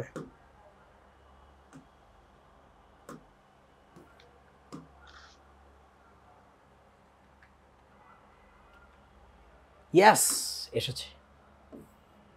এই যে দেখো, তোমরা কি দেখতে পাইতেছো? জি ভাইয়া। ওকে, জি ভাই। আমি টেকনোলজি ভালোই শিখে গেছি, যথেষ্ট আধুনিক এখন আমি। ভাই এখানে অ্যালুমিনিয়ামটা বেশি নিচে আসছে। এই এটা ভুল দিছে, এই গরুরা কারা? ধুর, এই গুগল একটা, আচ্ছা এটা কি ভাইয়া? গুগল একটা বিশ্রী জিনিস রে ভাই, মান ইজ্জত শেষ। দাঁড়া, ভালো জিনিস দেখাই। একটু আগে কোথায় ছিলাম? এইটা কি জিনিস আবল তাবল দেয়, ঠিক নাই। এই যে সোডিয়ামের পরে হচ্ছে অ্যালুমিনিয়াম, আপনারা কি দেখতে পাচ্ছেন? এটা অ্যাকচুয়াল সিকোয়েন্স। সোডিয়ামের পরে হবে হচ্ছে অ্যালুমিনিয়াম, তারপরে তার চেয়েও বেশি হচ্ছে ম্যাগনেসিয়াম। তোরা কি বুঝছিস বাবা? বুঝে না। এই যে এইটা ঠিক আছে। কি রে ভাই, এটা কি দিছে? আয়োনাইজেশন এনার্জি অ্যাটমিক নাম্বার, এটা ভুল দিছে বেটা। দেখছো, তাহলে তোমাদের একেবারে হাতে নাতে প্রমাণিত হইলো যে গুগল থেকে পাওয়া জিনিস, এআই থেকে পাওয়া জিনিস মানেই যে এই এটা কারেক্ট জিনিস দিছে, ব্যাপারটা আসলে তা না। কিন্তু খুব সাবধান, মানে don't trust that thing so blindly. যা বাবা, তোর কাজ হয়ে গেছে, তোকে দিয়ে কোনো কাজ হবে না। কার বাচ্চা কান্দে বাবা? ওরে বাবা, এত বড় ছবি। এই যে দেখেন, ভালো করে দেখেন, এইখানে দেখো সোডিয়ামের লাইন বরাবর আমি একটা দাগ দিচ্ছি, একেবারে প্যারালাল টু গ্রাউন্ড দিচ্ছি। এখানে আসলে প্যারালাল টু গ্রাউন্ড দিলে হবে না, এটা বেসিক্যালি এই লাইনের প্যারালাল দেওয়া উচিত আমার, এইটার প্যারালাল। আচ্ছা হয়েছে মোটামুটি। এই যে সোডিয়াম এই লাইন বরাবর যাচ্ছে, আর অ্যালুমিনিয়ামের লোকেশনটা দেখছো? এই যে এতখানি একটা গ্যাপ আছে, বোঝা যাচ্ছে? এই যে এতখানি গ্যাপ দেখো, দেখতেছো নাকি? এই যে এটা। জি ভাই। Okay, so that is the thing. এখন তাহলে এই একই ঘটনা কিন্তু আমাদের কোথায় হবে বলেন তো? এটা আসলে শুধু সোডিয়াম ম্যাগনেসিয়াম অ্যালুমিনিয়ামের স্টোরি না, that is the same story goes for কি বলেন, তাড়াতাড়ি বলেন। সেম স্টোরি বলো। Potassium, calcium. ওই গ্রুপের হ্যাঁ, ওই যে এইটা হচ্ছে ভালো কথা, ওই গ্রুপের সেম স্টোরি গোজ, গোজ বানান কি? গোজ ফর বলেন। সোডিয়ামের নিচে কে? পটাশিয়াম। পটাশিয়াম, তারপরে বলো ক্যালসিয়াম, তারপরে বলো কি? গ্যালিয়াম। বুঝো নাই? বোরন অ্যালুমিনিয়াম গ্যালিয়াম হবে না? সো এই সিমিলার ঘটনা ঘটবে। তারপরে বলেন পটাশিয়ামের নিচের এলিমেন্টটা কে? রুবিডি। Lithium, sodium, potassium, rubidium. রুবিডিয়ামের সাথে কাকে মিলাবো আমরা এখানে? তাড়াতাড়ি। বেরিলিয়াম, ম্যাগনেসিয়াম, ক্যালসিয়াম, তারপরে স্ট্রোনশিয়াম। স্ট্রোনশিয়াম। ওই পাশে কে? Boron, aluminium, gallium, indium. ভাই পিরিয়ডিক টেবিল পারা লাগবে, তা নাহলে কাজ নাই। গ্রুপ ওয়াইজ এলিমেন্ট মুখস্থ করাই লাগবে। এখন ধর আমি তোকে এইটা শিখাই দিলাম, sodium, potassium, sodium, magnesium, aluminium দিয়ে বুঝাই দিলাম, গ্রুপ ওয়াইজও বুঝাই দিলাম, কিন্তু পরীক্ষায় তোরে দিয়ে দিল এটা, তুই তো কানবি বুঝা। আর এখন তো আর আগের মতো সিস্টেম নাই রে ভাই, কেউ বোঝে না কেন। HSC 25 কে দিয়ে আমরা প্রমাণ পাইলাম না যে এখন কোয়েশ্চেন বহুত আওলা জাওলা করে ফেলবে। তোমাদের কারো বন্ধু বান্ধবী যদি ইংলিশ মিডিয়ামে থেকে থাকে তাদের কাছ থেকে কোশ্চেন ব্যাংক নিয়ে দেখো। ইংলিশ মিডিয়ামের কোশ্চেন দেখছো কিনা আমি জানি না, মানে ইতাকেও কিন্তু কোশ্চেনের কোনো বাপ মা নাই, কোনো হিসাব নাই। তুই আসলে বুঝছিস কিনা প্রতি বছর নতুন একটা কোশ্চেন করে তোরা খোঁচা দিয়ে পেটে বাইর করে নিবে যে তুই আসলে বুঝছিস কিনা। ওই বাংলাদেশের মতো ওই সিস্টেম না যে 2002-তে এসেছে, সাইরেও এসেছে, তাহলে নিশ্চিত থাকো 6-এ আসবে, এই টেকনোলজি চলবে না। হ্যাঁ, সো খুব সাবধান। চলেন, আচ্ছা, discuss ionization potentials of inert gases. বলেন, ইনার্ট গ্যাসগুলোর আয়োনাইজেশন পটেনশিয়াল কেমন হবে? What do you think? অনেক বেশি। অনেক বেশি, কারণ তাদের লোকেশন সবচেয়ে কি বলে তো বাবা, ডাইন পাশে। সবচেয়ে ডান পাশে গেলে কি হবে আব্বা বলো? সাইজ সবচেয়ে ছোট। সেই পিরিয়ডে সব ম্যাক্সিমাম আয়নাইজেশন এনার্জি থাকবে। হ্যাঁ, এইটা হচ্ছে সবচেয়ে ভালো কথা। ওই পিরিয়ডে ম্যাক্স আয়োনাইজেশন পটেনশিয়াল হবে ওদের। সো এদের আইপি এর ভ্যালু এত হাই হওয়ার মেইনলি দুইটা কারণ আছে। কারণ দুইটা কি বলতে পারবা নাকি আমাকে? রিজন নাম্বার 1, সাইজ আর স্টেবিলিটি ওদের লাস্ট করে। সাবশেল হচ্ছে একেবারে ম্যাক্সিমাম ভাবে ফিল থাকে আর প্লাস পেয়ার্ড ইলেকট্রন থাকে এই জন্য। আচ্ছা, রিজন নাম্বার 1 হইতেছে বন্ধু,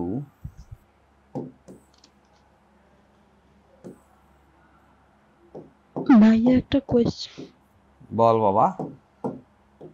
ইনার্ট গ্যাসের আয়নাইজেশন পটেনশিয়াল কেন থাকে? তুই কি পাগল নি কোনো?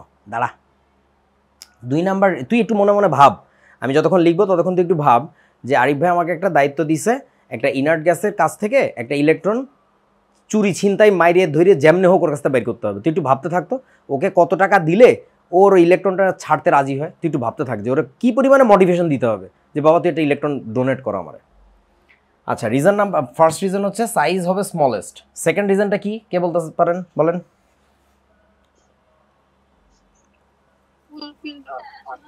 লাস্ট শেলে paired electron. Paired electronic configuration, তারপরে আর ওভারঅল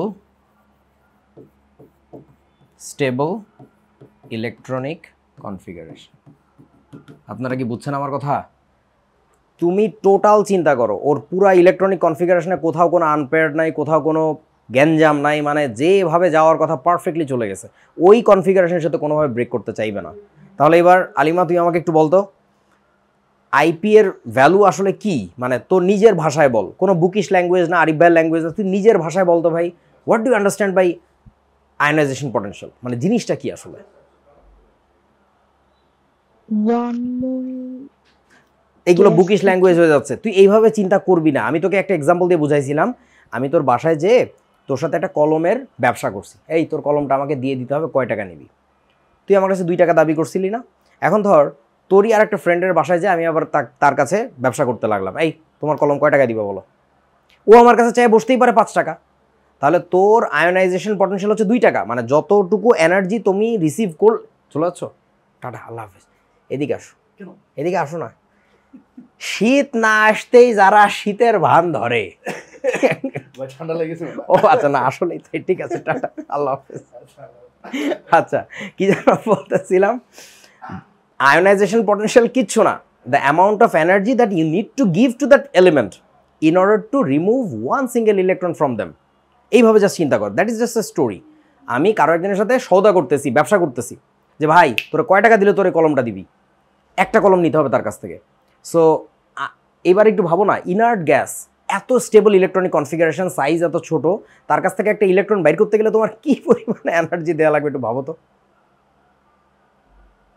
কত কি মনে হয়? ভাইয়া হুম। পরিমাণ বলবো বলো। ওরা তো ডোনেট করে। এই তো এক্স্যাক্টলি এবার পথে আসতো, ওরা তো করে না, নর্মালি করে না, but you are making them bound. এই তুই কি কলম বেচিস আলিমা, বেচিস?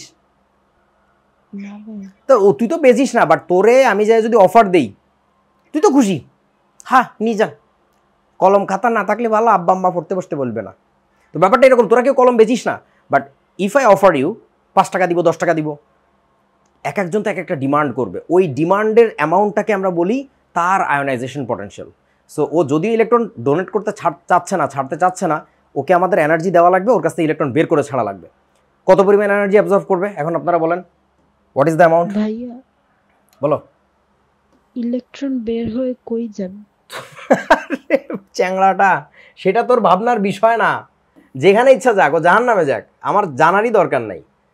আমার জাস্ট ওর কাছ থেকে ইলেকট্রন মানে বের করে ফেলতে হবে। আমি বের করে দেখতে চাই যে ও কি পরিমাণ এনার্জি অ্যাবজর্ভ করে, দ্যাটস ইট, আর কিছু না। আচ্ছা ধর দুইটা মানুষের মধ্যে শক্তির কম্পেয়ার করার জন্য আমরা কি করি, ওই যে মাসলম্যানদের যে কি বলে তো, ডাম্বেল উঁচা করার যে কম্পিটিশন, কি যেন একটা নাম বলে, হেভিওয়েট চ্যাম্পিয়নশিপ। ওইখানে আমি বললাম তুমি এটা উঁচা করবা, তুই প্রশ্ন করে বসলি উঁচা করে কোথায় যাবা? আরে কোথাও যাওয়া লাগবে না, তুই খালি উঁচা করি দেখা কত ভালো উঁচা করতে পারোস, দ্যাটস ইট, আর কিছু না। ওর ইলেকট্রন বের হয়ে কোথায় যাবে that is not our concern. আমার জাস্ট দরকার বের করতে কতখানি এনার্জি লাগে। বুঝছিস কি বাবা? জি ভাই। ওকে, এবার বলেন, so how much should be the ionization potential of inert gases? বলেন অনেক বেশি।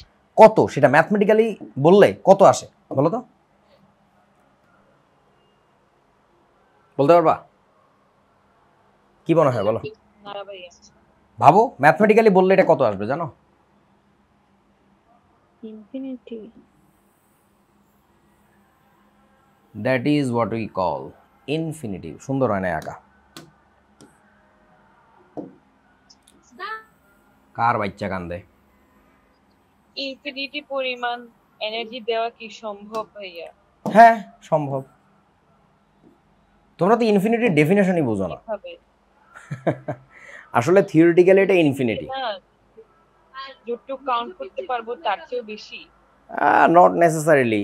আচ্ছা তোমরা কি 9-10-এ ফিজিক্সে ওই জিনিসটা পড়ছো যে স্বাভাবিক চোখের দৃষ্টিসীমা কত দূর? ইংরেজি জানি না এগুলার, মানে আইসাইট কত লেন্থে কাজ করে, কত ডিস্টেন্সে কাজ করে জানো? 25 সেন্টিমিটার। ইন্নালিল্লাহি ওয়া ইন্না ইলাইহি রাজিউন। তোরা কি কস আব্বা? Infinity 25 centimeter is the least distance where you can focus. If you pull that book closer to that 25 centimeter, তুমি আর ফোকাস করতে পারবে না, তুমি ক্লিয়ার দেখতে পারবে না।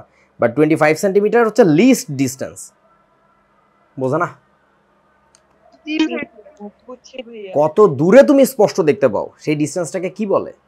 ইনফিনিটি। সেটাকে বলে ইনফিনিটি ডিস্টেন্স। এখন বল তো সবার ইনফিনিটি কি একই? তোরা কেউ কেউ আসিস কি চশমা পরিস, আসিস নাকি? হ্যাঁ জি ভাইয়া, জি ভাই। যেগুলা সসম ঘর তোকে মধ্যে, ইতারা তো মনে হয় 3 হাত দূরে কিছু দেখে না চোখে, ওইটাই ওর জন্য ইনফিনিট ডিস্টেন্স। চশমা পরে না। সো ওইটাই ওর জন্য ইনফিনিট ডিস্টেন্স। আর আমি মাশাল্লাহ এত ভালো চোখে দেখি, আমি আসলে অনেক ভালো চোখে দেখি, অনেক দূর থেকে অনেক স্পষ্ট দেখতে পাই, পানি খাই প্রচুর। তো সো ঘটনা হচ্ছে যে আমার জন্য ইনফিনিট ডিস্টেন্সের ভ্যালু তো আলাদা। সো তোমরা চাইলে একটা জিনিস গুগল সার্চ করতে পারো, সাম infinities are bigger than the others. এটা লেখা সার্চ করে একটা মজার জিনিস পাবা, এটা পড়ো, বা ইউটিউবে সার্চ করলে ভালো ভালো ভিডিও পাবা। Some infinities are bigger than the others. Anyway, so infinity শব্দটা দিয়ে তোমরা যেটা বোঝো ব্যাপারটা আসলে ওইরকম না। মানে তোমার অন্যান্য এলিমেন্টের সাথে কম্পেয়ার করলে যে সোডিয়ামের ইলেকট্রন ছাড়াইতে কত এনার্জি লাগে, পটাশিয়ামের, অক্সিজেনের, নাইট্রোজেনের ছাড়াইতে কত এনার্জি লাগে, তার সাথে কম্পেয়ার করলে দেখবা আসলেই ওইটার ভ্যালুটা ফাইনাইট যদিও, but that value is so higher that we are bound to say ওটা আসলে ইনফিনিট অ্যামাউন্ট অফ এনার্জি লাগতেছে। আপনারা কি ইনফিনিটির এক্সপ্লেনেশনটা বুঝছেন এখানে? মানে that requires much more amount of energy than other elements, that's why you are saying it যে ওটা ইনফিনিটি আয়োনাইজেশন পটেনশিয়াল আর কি। ওকে, সো এটা মাথায় রেখো। আর এটার ভ্যালুটা বইতেও পাওয়া যায়, বইতেও আছে। খুব অদ্ভুত একটা কোয়েশ্চেন মাথায় আসছে। বল। যখন হচ্ছে অ্যাটম, প্রোটন, ইলেকট্রন এগুলা দেখা যাইতো না, তখন ওরা কিভাবে বুঝছে যে এটার অ্যাটমিক নাম্বার কত? মানে কি কইতাছস বুঝি নাই। মানে প্রথম দিকে যখন অ্যাটম আবিষ্কার করছে তখন তো নিউক্লিয়াস দেখা যায়নি, তাহলে কিভাবে বুঝছে নাম্বার কত? বুঝা নাই, তখনকার কোনো কথা তো আমি বলতেছিও না। মানে তোমার কি মনে হয় যে এই যে আইপি ভ্যালু নিয়ে কথা বলতেছি এগুলো হচ্ছে সেই সময়কার কাজ? তা না রে বাবা, তখনকার কাজ না তো, এ তো বহুত পরে। তাহলে আইপি ভ্যালু নিয়ে না, ওভারঅল হাইড্রোজেনের যে অ্যাটমিক নাম্বার 1 বা ও অক্সিজেনের একটা 8, আচ্ছা, এই তো করছে আরো 100 বছর আগে। হ্যাঁ তা ঠিক আছে। এই গল্পগুলো খুব মজার, এবং এগুলো নিয়ে কথা বললে মানুষ আমার ঢিল ছুটবে, পাগল আমার এমনিও বলে। মানে এই আইডিয়াগুলো ভয়াবহ মজার, যে এইগুলো মানুষ তখন বুঝছে কেমনে। তোমরা ল্যাব ওয়েস, আমি বলি সবাই কেউ দেখে না, ল্যাভয়েসিয়ার যারা বলো আর কি, মানে অ্যান্টোনিও ল্যাভোয়া, তার এক্সপেরিমেন্টগুলো একটু দেখো, খালি কানবা, অস্থির সব চালাকি বুদ্ধি বাইর করতো কেমিক্যাল জিনিসপত্র নিয়ে। মানে ধর পানিকে হিট দিয়ে উড়ায় দিছে, হ্যাঁ, মানে অবস্থার পরিবর্তন হইলে, ফেজ চেঞ্জ হইলে যে ডিফারেন্ট ম্যাটেরিয়ালে কনভার্ট হয় না, সে কি সুন্দর করে প্রমাণ করছে। তারপরে ধরো যে মানে পোড়ার ফলে যে কোনো একটা কিছু কার্বন ডাইঅক্সাইডের পানিতেই কনভার্ট হয়, এই যে এলিমেন্টারি চিন্তাগুলা এত সুন্দর ছিল। এখন তো তোমরা যা করো এর মধ্যে কিন্তু মৌলিক কিছু নাই। মৌলিক মানে তোমরা বোঝো না, মানে ফান্ডামেন্টাল কোনো আইডিয়া নাই, এটা জাস্ট মাইন্ডসের আবিষ্কার করা জিনিস তোমরা কপি পেস্ট করতেছো। কিন্তু ল্যাভোয়া, তারপরে তোমার ডাল্টন, এদের এক্সপেরিমেন্টগুলো নিয়ে স্টাডি করলে না তুমি বুঝবা আসলে ফান্ডামেন্টালি জিনিসপত্র হয় কেমনে। বা তখন যে অ্যাপারেটাস ছিল না, সেই অল্প অ্যাপারেটাস দিয়েই কাহিনী করে কেমনে আর কি। তোমাদের একটা মজার কথা বলি আর কি, তোমরা বিসিএস পরীক্ষা দিছো নাকি কেউ কোনোদিন? না ভাইয়া, না নাম তো শুনছো, বিসিএস পরীক্ষা দেয়। সো এখন বিসিএস, বিসিএস এর বই পড়েছিলাম। আচ্ছা, বিসিএস পরীক্ষার জন্য তোমরা কি জানো, এই যে বড় ভাইয়া বড় বাপুরা দেখবা কোন ক্লাসের অঙ্ক টঙ্ক করে জানো? 9, 10 আর এইচএসসি আরও ছোট 6, 7, 8-এর অঙ্ক, সুদ কষার ইংরেজিতে কি বলে, ইন্টারেস্টের যে অঙ্কগুলা, বুঝছস না আমার কথা? এইগুলা কেন করে? অনলি বিকজ ওই অঙ্কগুলো, ওই যে পাটিগণিত বলতাম, তোমরা কি বলো অ্যারিথমেটিক না কি জানি না, এই জিনিসগুলো হচ্ছে গণিতের একেবারে মৌলিক ভিত্তি, যে আসলে বাংলা কথা বোঝে। তুমি হয়তো বা অ্যালজেব্রিক একটা ইকুয়েশন ডেভেলপ করে কিছু একটা তামাশা করে ফেলতেছো, ওইটা আসলে মেলা বড় মেধার স্ফুরণ না। তুমি এটা বাংলা কথা বোঝো কিনা, বাংলা কথাকে ম্যাথমেটিক্যাল ফর্মুলেশনে নিতে পারো কিনা, এইগুলার চেক করে। সো ওই জিনিসগুলোই হচ্ছে ওই যে অ্যান্টোনিও ল্যাভোয়া বা ডাল্টনের এক্সপেরিমেন্টগুলো দেখলে টের পাওয়া যায় আসলে ওই মৌলিক সময় হিসাবগুলো করতো কেমনে। যে সেম অ্যামাউন্ট নিয়ে ম্যাথস মাইপা দেখতো, এর চেয়েও 16 টাইমস হেভিয়ার। হ্যাঁ, মানে এই রিলেশনশিপগুলো খুব মজার আর কি। ওকে চলো, বাট এইগুলোও কিন্তু আমাদের সিলেবাস থেকে আমি শিখি নাই, ট্রাস্ট মি। আমি যা বলতেছি আমিও কম জানি, বাট আমি আল্লাহর রহমতে একটু দেখছি বিভিন্ন জায়গায়। বাট তোমরা যদি এই বয়সে একটু পড়াশোনা করো, মানে শুয়ে আসো, বোরিং লাগতেছে, এই ভিডিওগুলো একটু দেখো, অনেক অস্থির সব জিনিসপত্র আছে আর কি, জানতে পারবা। ওকে, সো এটা গেল। তাহলে আবারও বলতেছি, ionisation potential of inert gas কত হবে? ইনফিনিটি। এরপরে চলেন, এই যে ইনার্ট গ্যাসের আলোচনা আছে। তোমরা এই গ্রাফটা কি দেখতে পাচ্ছ কিনা ঠিকমতো আমি জানি না, দেখা যাচ্ছে নাকি এক্সপোজার কমাবো? জি ভাইয়া, দেখা যাচ্ছে। ওকে, সো আমি কয়েকটা এলিমেন্ট একটু মার্ক করতেছি, দেখো তো তোমরা এটা পড়তে পারো কিনা। এটা কি জানো? RN, roentgenium, radon. রনজেনিয়ামের সিম্বল কি? আরজি না? জি ভাইয়া, বারবার গোলায় ফেলি। গোলায় ফেলস। এটা কে? জেনন, ভাইয়া জেনন, ক্রিপ্টন ভাইয়া, আর্গন ভাইয়া, নিয়ন ভাইয়া, হিলিয়াম ভাইয়া। হিলিয়াম, নিয়ন, আর্গন, ক্রিপ্টন, জেনন, রেডন। আপনারা কি টের পাইতেছেন ইতাগো অবস্থান? কোথায় ভাইয়া? অর্গানাইজেশন নাই, ও তারে পারে নাই করতে, জানি না। এই যে এখন বলো, উপর থেকে নিচে গেলে আইপি এর ভ্যালু এরকম কমে যাচ্ছে কেন? প্রথম কথা হচ্ছে, যে কোনো পিরিয়ডে ওরা যে সবচেয়ে স্পাইক দিচ্ছে, এটা কি টের পাচ্ছ? বিশাল বড় একটা স্পাইক দিচ্ছে। জি ভাইয়া। ওকে, সো বোঝা গেল যে সবচেয়ে রাইট সাইডের এলিমেন্ট হওয়ার কারণে তাদের আইপি এর ভ্যালু সবচেয়ে বেশি হবে। এরপরে কথা হচ্ছে, as we go down to the group, ওই গ্রুপের নিচের দিকে যাইতে থাকলে বলো আমাকে আইপি এর ভ্যালু কমতে থাকে কেন এরকম? কারণ একটা করে এনার্জি লেভেল বৃদ্ধি পাচ্ছে, রেডিয়াস বাড়ছে, আর হচ্ছে অ্যাট্রাকশন কমছে। নিউক্লিয়াস থেকে লাস্ট শেলে ইলেকট্রনের অ্যাট্রাকশন কমতেছে, সো কাহিনী এরকম। এবং তোমরা যেটা জানো যে ইনার্ট গ্যাস কারোর সাথে কি বন্ড ফর্মেশন করে নাকি করে না বলেন তো? করে না। করে না। করে না একদমই। তোমরা এখনই গুগল সার্চ দিবা,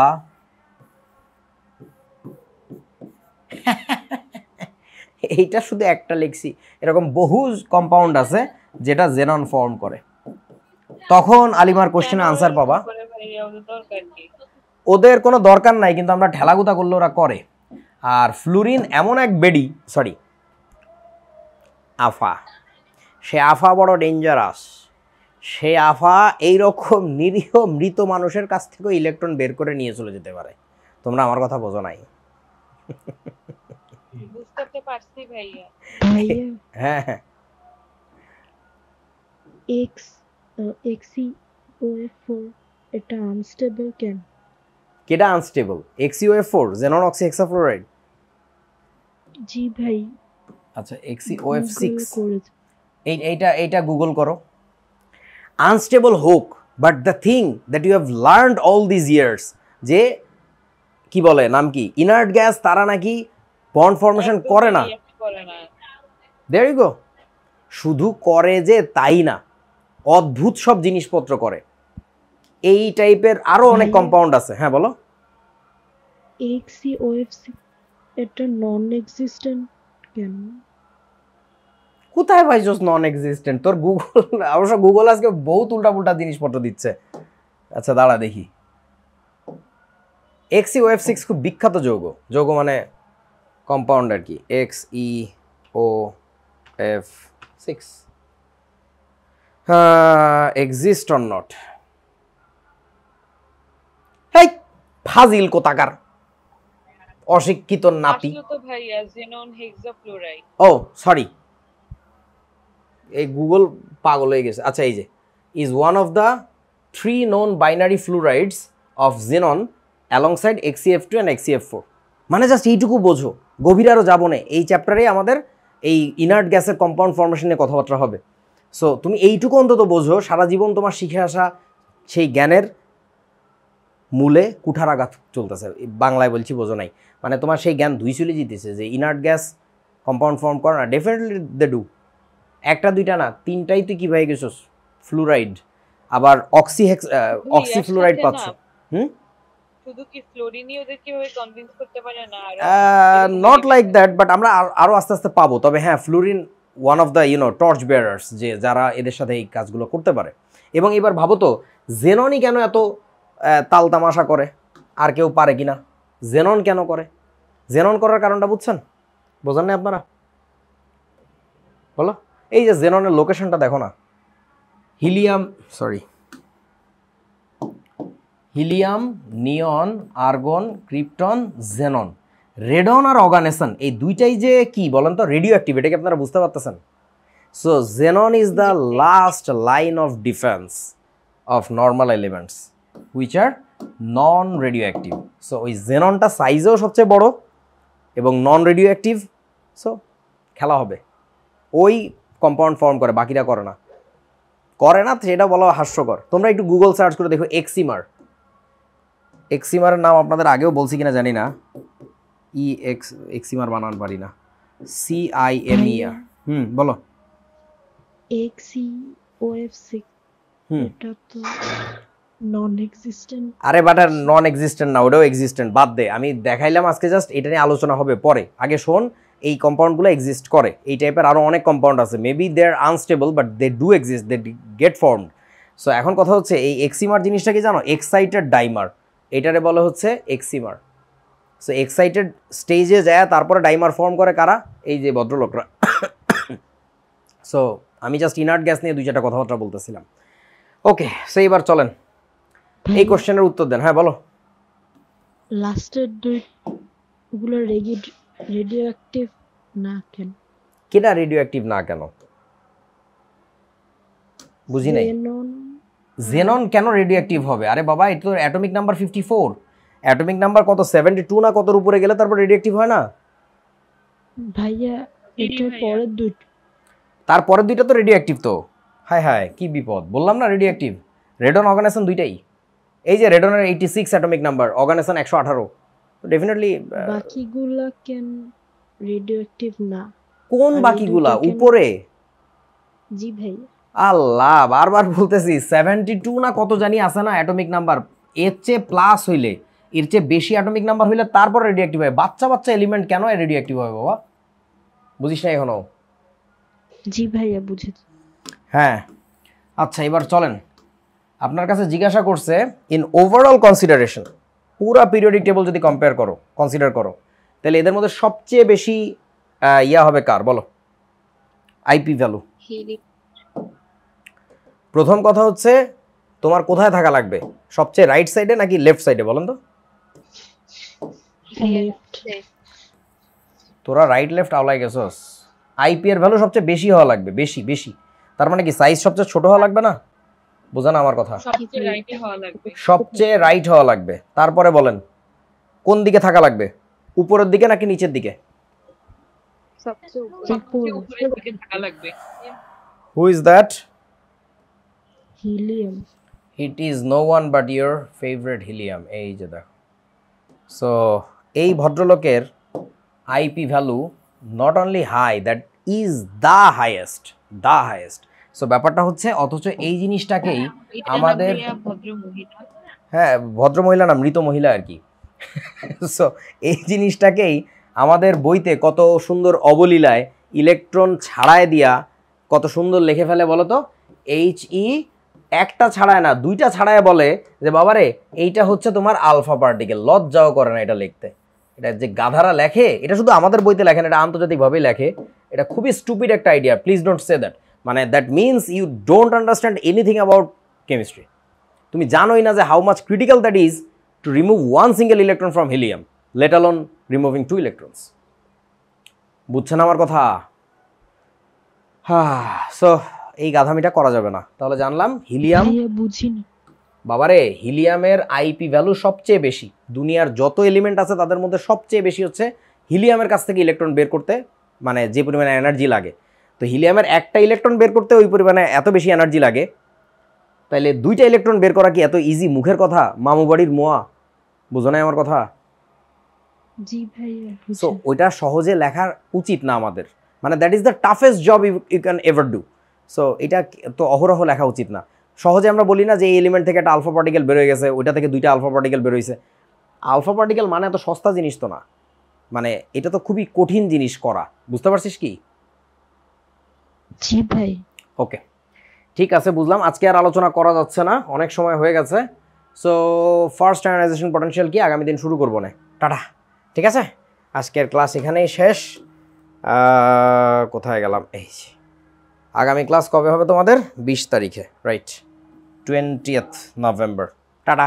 আর বাংলাদেশ বিজ্ঞান পরিষদের পেজ থেকে একটা পোস্ট দেওয়া হয়েছে, মনে হয় সব গ্রুপে শেয়ার করে দিছি, তোমাদের টেলিগ্রাম চ্যানেলেও মনে হয় দিছি। পোস্টটার দিকে খেয়াল রেখো।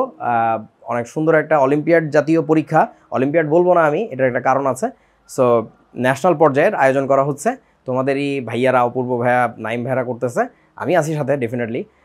তো এটাতে পার্টিসিপেট করে খুব কাজে লাগবে আর কি। আর তোমরা তো সবাই ঢাকায় থাকো মোটামুটি, আমাদের স্টুডেন্ট যারা, সো ওয়াই নট, মজা হবে। টাটা, আল্লাহ হাফিজ, দেখা হবে 20 তারিখ। আসসালামু আলাইকুম। ওয়ালাইকুম আসসালাম। আসসালামু আলাইকুম। হ্যাঁ, ওয়ালাইকুম আসসালাম।